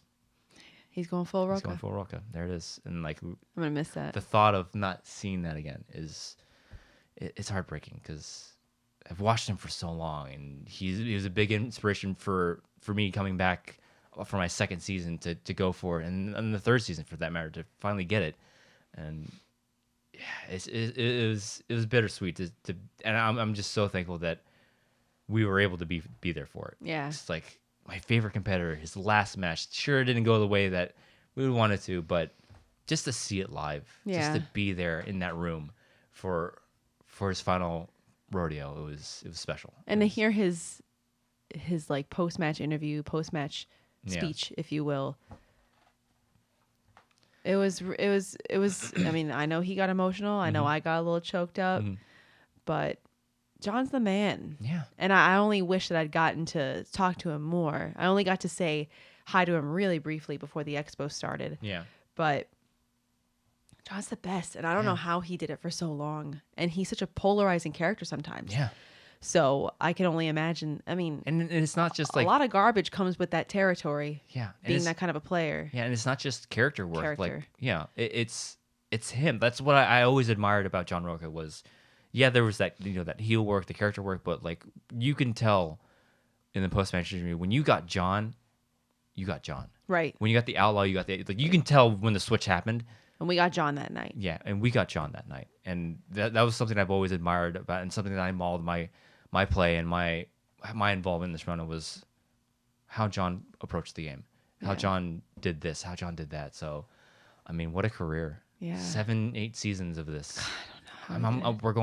I'm going on my 4th, and it's like, man, I'm going on my 1th, and I'm like, wow, I'm tired. Yeah, you know what I mean? It's like, apples and oranges between the divisions, but oh like, yeah. He's a legend. What more is there to say about John the Outlaw Roca? He's an absolute legend. And I'm hoping, because I imagine we're going to be going out for matches next year. Yeah. So I'm really hoping that he's still around the space because I would love to see him again, So I'm hoping he still is around the space. I don't know. But he'll probably be at Celebration. We'll hit everybody up. I hope so. So we'll message him. It's like, hey, we're gonna be in town. Yeah, but he's amazing, and I just also love that he's one of those players that makes me feel okay about being so passionate about the game. Like he's gotten emotional more than once. I don't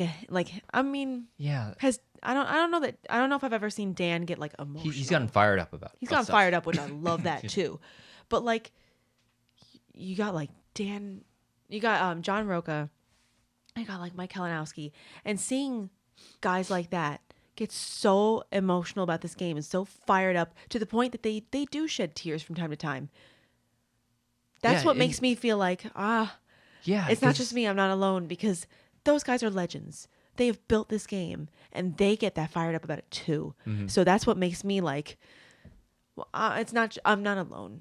Like, other people take that seriously too, and I appreciate that so much because I fully understand how much work goes into it. Singles, teams, IG, Star Wars, all hard to compare, but the common thread is that when you start competing at that level, you're putting in work. And I know that a man like John Roca has dedicated a lot of his time to competing at that kind of a level for as long as he's been in the game. Yeah. There's a reason why he has been a champ multiple times. There's a reason why he's John the Outlaw Roca. So he's definitely an inspiration. Yeah, because it's so easy. It doesn't feel real yet that he's gone from the game. Oh my God, it sounds so weird. It sounds so. I'm so that sorry. He's retired. It's that he's retired. It doesn't feel quite real yet that he's out of the game. But because it's so easy for outsiders to look in on this. Like, why are you crying about movie trivia? Why are you crying about movie trivia? It's like, if you only knew. It means a lot. It means so much to all of us. And John is, like we said, he's the blueprint for that. Exactly. And people that are competing at that level, they are diehard movie fans that I guarantee have been watching movies since before they could remember. And when you've been doing something for that long, you're going to be passionate about it. Yeah, and you found that's the thing. Like, John's again, he's a great example of this. Like, loved movies our entire life, and we finally found something that we're praised for knowing this An stuff. outlet where people are like, wow, you knew that name, that actor? Yeah. That's wild.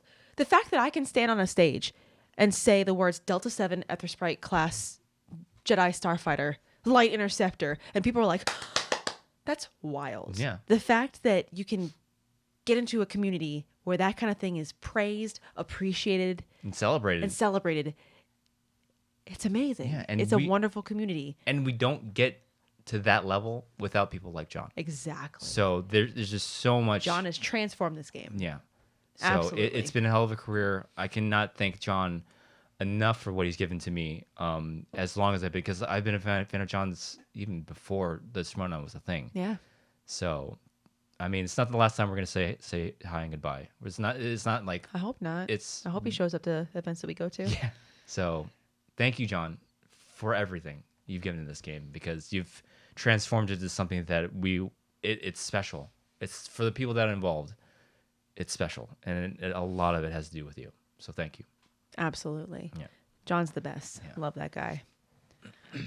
Maybe he'll get the itch. Maybe he'll come back. You never know. I doubt it. 7 years is a long time. Yeah. Yeah. But a girl could dream. Some marriages don't last 7 years. But I'm also very happy for him. This is probably a well-deserved He gets to and take another step in the journey of long time coming break. You never know. Maybe he might come back. I don't know. Girl can dream.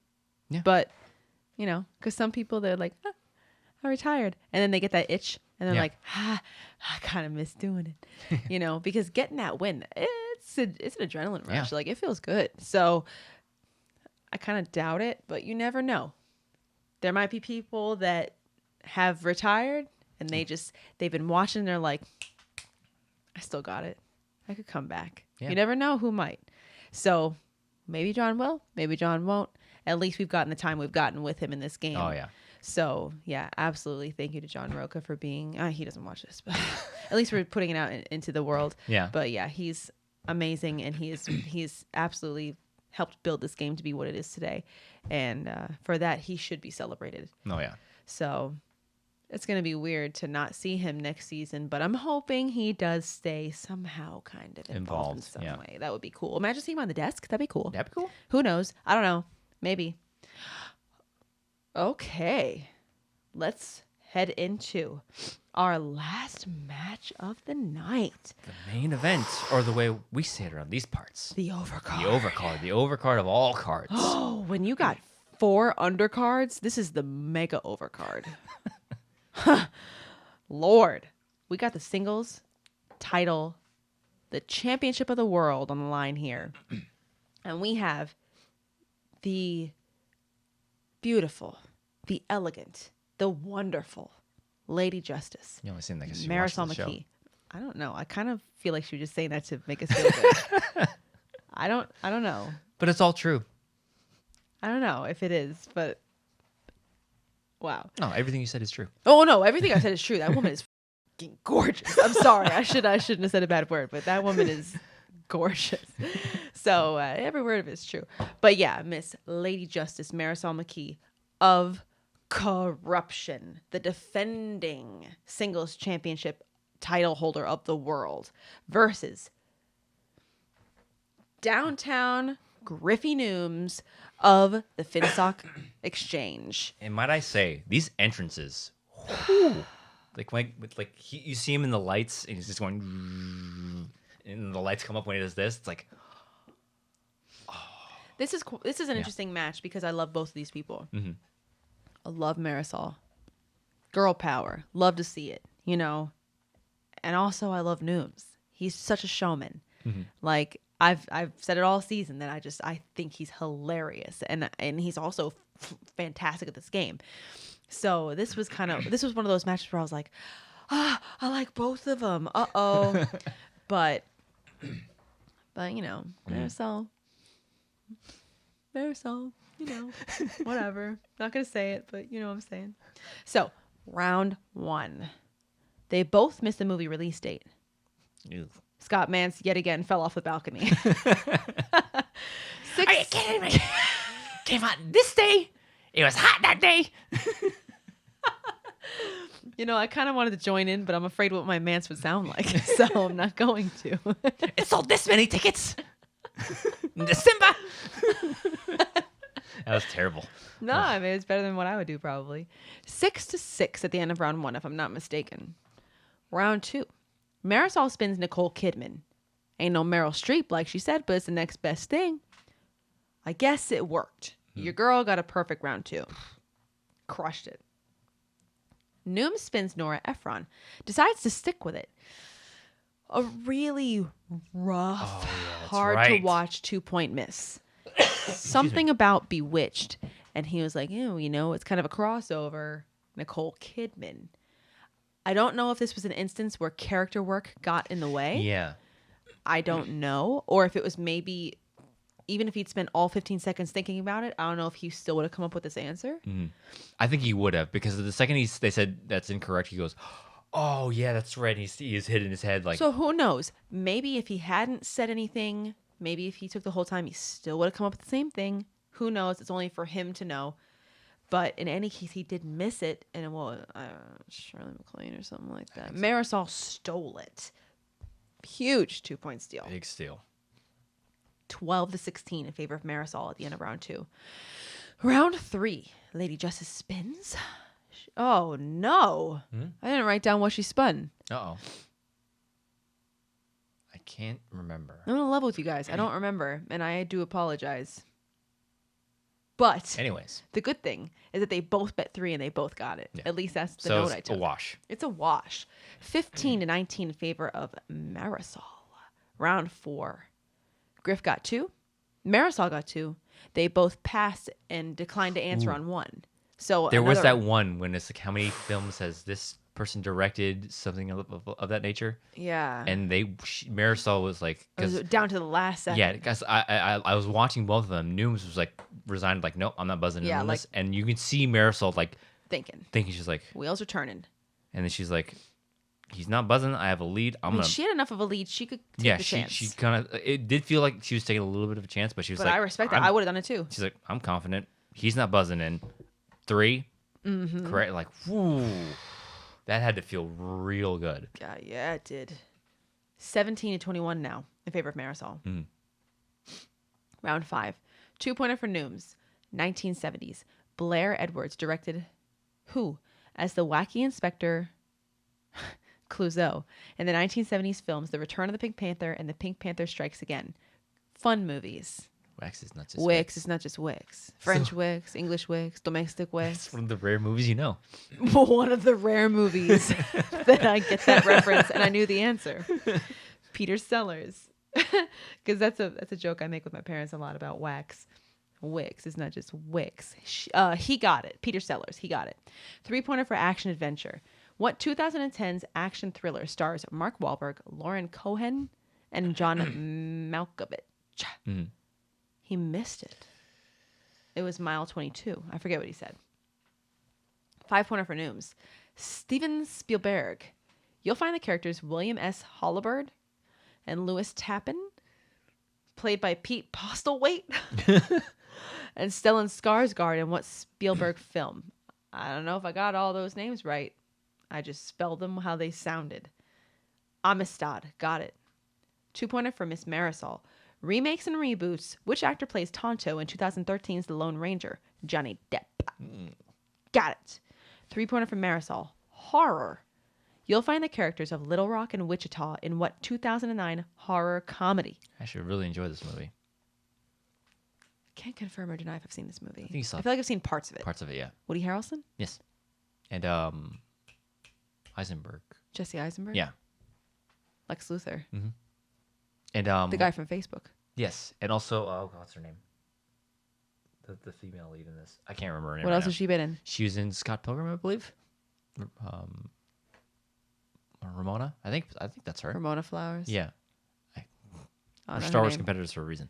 I know Woody Harrelson because he was in Star Wars. Fitting. Anyways, it was Zombieland. She got it. 24-26. Lady Justice Marisol McKee retains her title. What can Wow. you say about her, man? Like, because like What a season. you would think like people would say like, oh, her path to the title. Whatever. I mean, you know when what? you beat Ethan Irwin convincingly for the title, When you beat Chance Ellison, and then you beat and then you beat Griffin Nooms, the phenom rookie that won 2 tournaments. What can you say about that now? Yeah. What are you gonna say now? Yeah. Exactly. Like people will find like there's always a way to discredit somebody's journey. Yeah, or at least try to discredit. Try to. Yeah. Yeah. Because you're a champion's a champion. I don't care how you get there. I don't care, how long you've defended and how many times you defended a champ's a champ. Yeah. And to do it, like, this is what a magical season for her. Yeah. Absolutely. Yeah. I know that there were some people that were talking about how she got to the title. Whatever. Go ahead. Say what you're going to say. What are you going to say now? Yeah. 2-time defending. 2-time defending. To defend once is hard. To take it off of Ethan Irwin, one of the best in the game. Mm-hmm. I think a lot of people would agree. Mm-hmm. And then Chance Ellison, another person who's like, whoa. Triple threat player. Big name, triple threat player, a threat in each one of those divisions. Yeah. And then the hotshot rookie, Mm-hmm. who's like what? He was like 10-0 Yeah. going into Spectacular. I don't know. I mean, I don't like to look at polls too much, especially polls that involve one of us. Yeah. I didn't look at the polls before Spectacular because I don't need that in my life. But I don't know how the polls went. But I'm kind of curious actually. Marisol has had a stellar season. Yeah. Like, I'm genuinely so happy for her because I can only imagine that she's putting in a ton of work to get to be able to play at the level she's been playing at. Mm-hmm. And to be able to be the first female champion of singles division and defend it twice, Yeah. all in one season, holy Jesus. Yeah. So I cannot wait to see what next season holds for her and where it takes her. I can, again, only imagine. Oh, I don't know. I think Shannon's going to retain her. I think. I'm not sure, but I think Shannon's going to keep her. So, she's probably going to stay with Corruption. Yeah. If I had to guess, well, wait. Do we know what factions are going to look like next season? No. Okay, never mind. Well, I can only imagine that Shannon's going to retain Marisol. We don't know anything. I'm just making sure I don't say anything bad. But yeah, I can only imagine that Shannon's going to retain Marisol. Yeah. And I hope she does because they seem to work really well together. Yeah. And I mean, because her 4 is gonna be Mike, Chance, like your core 4. Core 4, Mike, Chance, Marisol, and Adam. And then why would you not? It's been working thus far. Do they They're go the 2-time faction champs now? Do they go for Laura Kelly? Because I don't know how forming teams is gonna work next season. There's no restrictions on Laura Kelly anymore. Yeah. Nobody's tied to anybody, really. Yeah. Do you bring her back to Corruption? So, Laura didn't have a shabby season either. She was this close. She gave me a hell of a fight for that title. She did. So she was this close to winning that title. And she just ran into Gold Leader, who happens to be a beast. Mm-hmm. Who also love Gold Leader. Yeah. There's again the Kalinowski effect. I believe you watched the show, but I doubt he does. I know one of his buddies does. Excuse me, Con. So Kalinowski effect. But yeah, it's gonna be. I feel like the bulk of Corruption is pretty much like no doubt. Like there's a couple of factions where you're like, yeah, no duh, that's what it's gonna be like. Yeah. I can only imagine Mercs is gonna be Shazam, me, maybe Harwitz. I don't know. That might be your core 4, and then I don't know where we go with IG. No, ma'am. But in any case, I mean, the exchange can go in a couple directions. Yeah. I feel like I kind of have an idea of what I would do if I was Gucci. Yeah, and it's now that you have an extra spot with Roka gone. Exactly. I don't think Nooms is gonna go far. No, I mean he's a perfect fit for Gucci. I mean, I turned some. I made a couple of people mad this weekend because we're talking about like awards and all that stuff, and like because Spectacular haven't happened at this point, and I fully said like if Nooms can lose both his matches at Spectacular, I'm still voting him for Rookie of the Year. If we had 2 separate votes, yeah. Wait, do we? Yes. Oh, well, I guess I'm voting for Nooms because I mean, winning 1 tournament is hard. Yeah. Winning 2 tournaments? Yeah. Wow. 10-0? Yeah. before Spectacular. Wow. Yeah, I mean, people are going to say Thomas, but you're one I have division a hard time making one divisional player making against. an argument. Yeah. Yeah, because like when you stack them side by side, it's like, yeah, he's an undefeated champion. One division, and especially like because Star Wars is that wonky division where it's like your accomplishments don't stack up like equally. I would not that equally, but like it's like apples and oranges. Like the Yeah. accomplishments in the Star Wars division is you have to weigh them very differently when you stack them against a multi-divisional player. In Nooms, and like I know Thomas would say like, oh, teams is his singles with a friend, but Which there's is it's true. on the surface, yeah, but there's so much like more that goes into that. But So- also just the mere fact, tournaments are stressful. oh yeah, And I was in an 8-person tournament, which means that it was only Yeah. 4 matches. he competed. No, 3 matches. Yeah, he competed and won 2 tournaments simultaneously. Both were going on at the Simultaneously. same time. At the same time, I know what scheduling was like for my tournament. Mm-hmm. And I know how compressed and condensed everything felt when that tournament was happening. I can't imagine being in 2. One of which was, yes, the same size as the Star Wars tournament, but the other was like a 32-person tournament. I can't imagine. Mm-hmm. I mean, Competing that much, like I said before, I competed in one. I competed in one stupid division, and I competed every other month. To do that week after week after week after week, it's a little bit different. Yeah. Yours were all title matches. yeah. But still, burnout is certainly a thing. Absolutely. Absolutely. Mm-hmm. So the fact that he ran through a 32-person tournament. Yeah, convincingly too. How many? That's a lot of matches. Yeah. And then to also go through singles with a friend, you're still competing Against top level teams against too. top level teams. They went. They took out Deception. Mm-hmm. What? Wow. Yeah. So I mean, I just have a hard time when people start talking about like Player of the Year, Rookie of the Year. Yeah. When you're flexing with being a multi-divisional competitor, Yeah. that gives you bonus points. And recency bias is total thing because I've said yeah. I've said multiple times, like pretty much not everybody, but most of the people don't care what you did leading up, like the beginning of the season, the mid-season. Spectacular. It really all boils down to how you ended your season. Pretty much. Nooms ended the season with 2 losses. Harper ended the season with a title defense. I ended my season on a loss. But you can't discredit what we did the remainder season. Yeah. The whole season I was competing in 5-rounders. Nooms was competing against top-level competitors for the majority of the season. In 2 tournaments. And in 2 tournaments.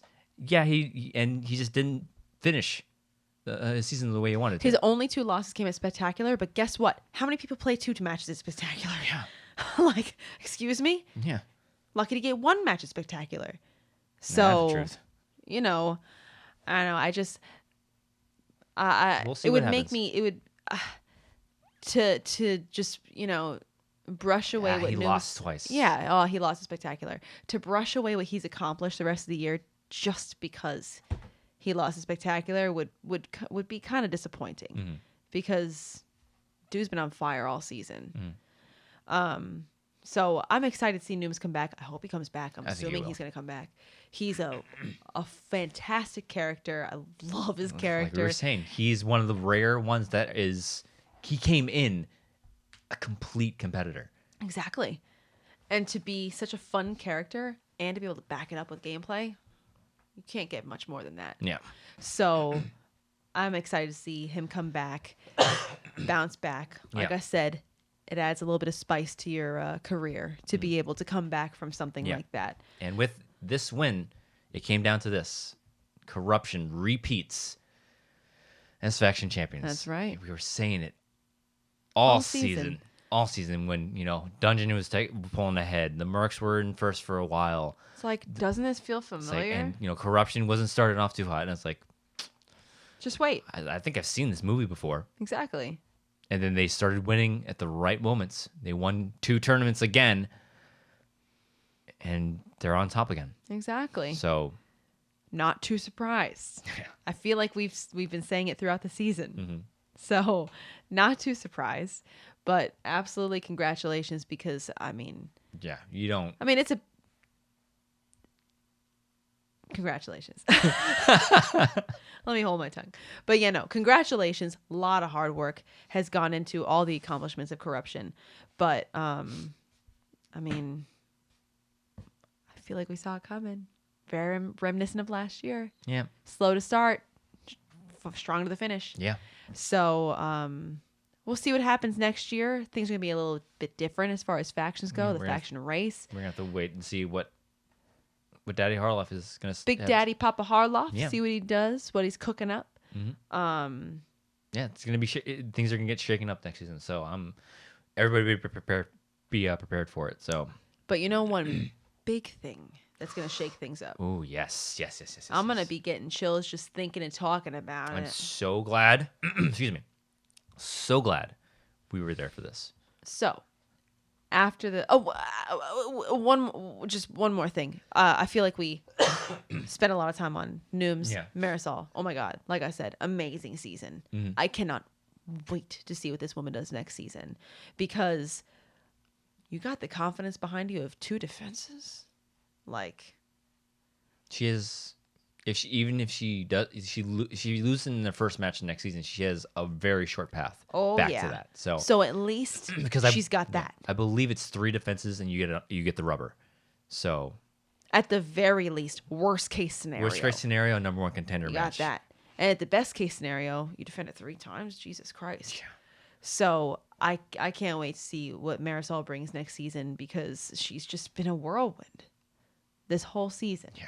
So, and just seeing a lady succeed like that, it's cool. It's real cool. And I'm going to work my ass off. Yeah, in the Sausage Festival League. Huh? In the Sausage Festival League. Yeah, it kind of is. But I know I'm going to work my ass off to see if I can join that company. Exactly. Mm-hmm. So, yeah. I can't wait to see what Marisol does. Love Marisol. She's the best. So, after that match, Chandru comes on stage, disheveled. He starts freaking out. Ranting and raving, getting kicked out of swag, and this and that. He rips off his shirt. He's got a torn and tattered swag shirt underneath his, dress shirt, whatever. Wash that shirt on those abs. Yeah, because then he rips off his swag shirt, and it's like, okay, I see you, Chandru. I was joking with him afterwards at the bar. I was like, the pants gonna come off next, big boy? When are you gonna give us a real show? I think I made him blush too. He was like, but yeah, what a performance. Yeah. I gotta give. I didn't do any character work this season. Anything and everything you saw was 100% me. I know there were some people that were like, oh, Demi's character. It's like, what character? Everything I said, I 100% meant. So, but I didn't do any. So anybody that does do that much character work, I'm like, yeah, good for you. Much respect, especially on the heel side, because you're going to get a lot of BS from people, as a repercussion. Yeah. But he's running on the stage saying that he's going to beat everybody. I'm going to beat everybody's this person. afraid to face me. Everybody's afraid to face me. No one's going to beat me. I'm going to take on this person, that person. Nobody can beat me. And then you hear that music. The lights go out. Oh, I'm starting to get the chilly willies just thinking about it. Music plays. That music, that Winter Soldiers screech. That was the word I was going to go for. Yeah. Green lights start flashing. And the next thing you know, Smash comes on the screen. Kevin the Smasher Smith starts walking out. Oh my god. And we knew it was going to happen. Don't give away the secret. I'm sorry. Never mind. We didn't. But oh my god, the amount of chills that broke out over my entire body when that happened. I was like, oh my god, what a moment. Kevin Smets walks out. He gets onto the stage. I can't even give any kind of a summation of what he said that would do any justice to what he said. Yeah. But he starts talking about, and also he was wearing a phoenix. Oh yeah, phoenix. Yeah. Nice symbolism, but rising from the ashes kind of thing. But he starts giving this. Well, I want to say something, but it's like pulling back the curtain. Mm. I don't know. Yeah, go ahead. I just remember talking to Kevin before Spectacular, Mm. and he was like, I don't know what to say. It's like, bro, you crushed it. You smashed it, should I say. But yeah, he got on the stage. He gave this amazing, I don't know, speech isn't really the right word. It's a monologue, basically. Monologue. But, you know, trying to put Chandru in his place Mm-hmm. and telling him that, you know, I've been through hell. Mm-hmm. I've been through real battles and I've come back stronger. I smashed cancer. Mm-hmm. It was God, it's such a great moment. amazing because it was this odd combination of character work and Schmoedown theatrics and real effing life. Yeah. It was just so raw that it was an amazing moment Mm-hmm. because, you know, at some point he wasn't the smasher. He was just Kevin. Yeah. Just telling you what he's been through and the hell that he's gone through in this last year. And to be able to say that he prevailed and came out on top. I understand that he's got more scans to go through. Yeah. But he's going to do it. I know he will. He came this far. So, and I also love that, you know, mere inches, a couple feet away from us was his wife and his daughter. Yeah, that was great. Like, and when he like referenced him, he was like, my wife, Dasha, I would never get through this without her and my daughter. And I just looked over at them and I was like, starting to get ready to cry because I'm like, oh my God, that woman. Yeah. I mean, Kevin, to get through what he's gotten through, he's a warrior of epic proportions, but also his wife. Like I unfortunately didn't get the chance to talk to her. Like Yeah. I haven't met Dasha yet, but that woman is Superwoman. Like to go through that hell with him, support him each step of the way, and you're raising a newborn. No.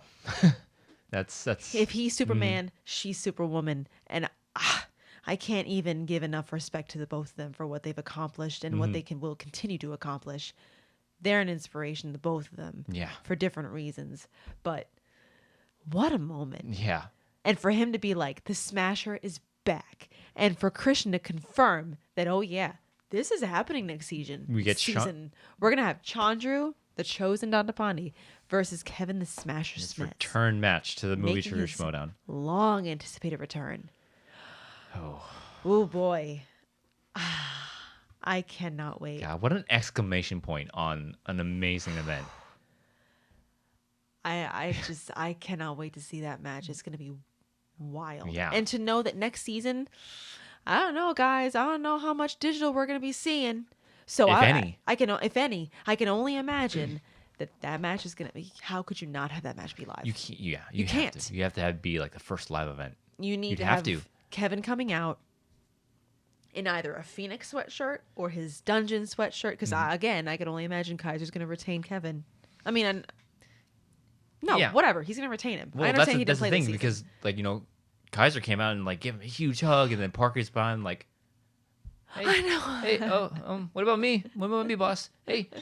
So Yeah. we'll Oh no, I think both of them are going to be retained. see. I mean, I don't know what the rules are going to be next season. If you can only have one IG player or Oh, that's right. They're both IG. Yeah. Ooh, interesting. so, we'll see.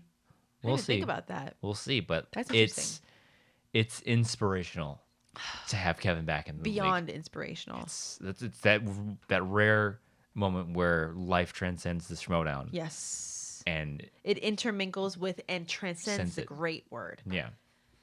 So, Uh, welcome back, Kevin. We've missed you. He ain't watching this, but also welcome back and we love Welcome you. We ain't watching this, but I cannot wait.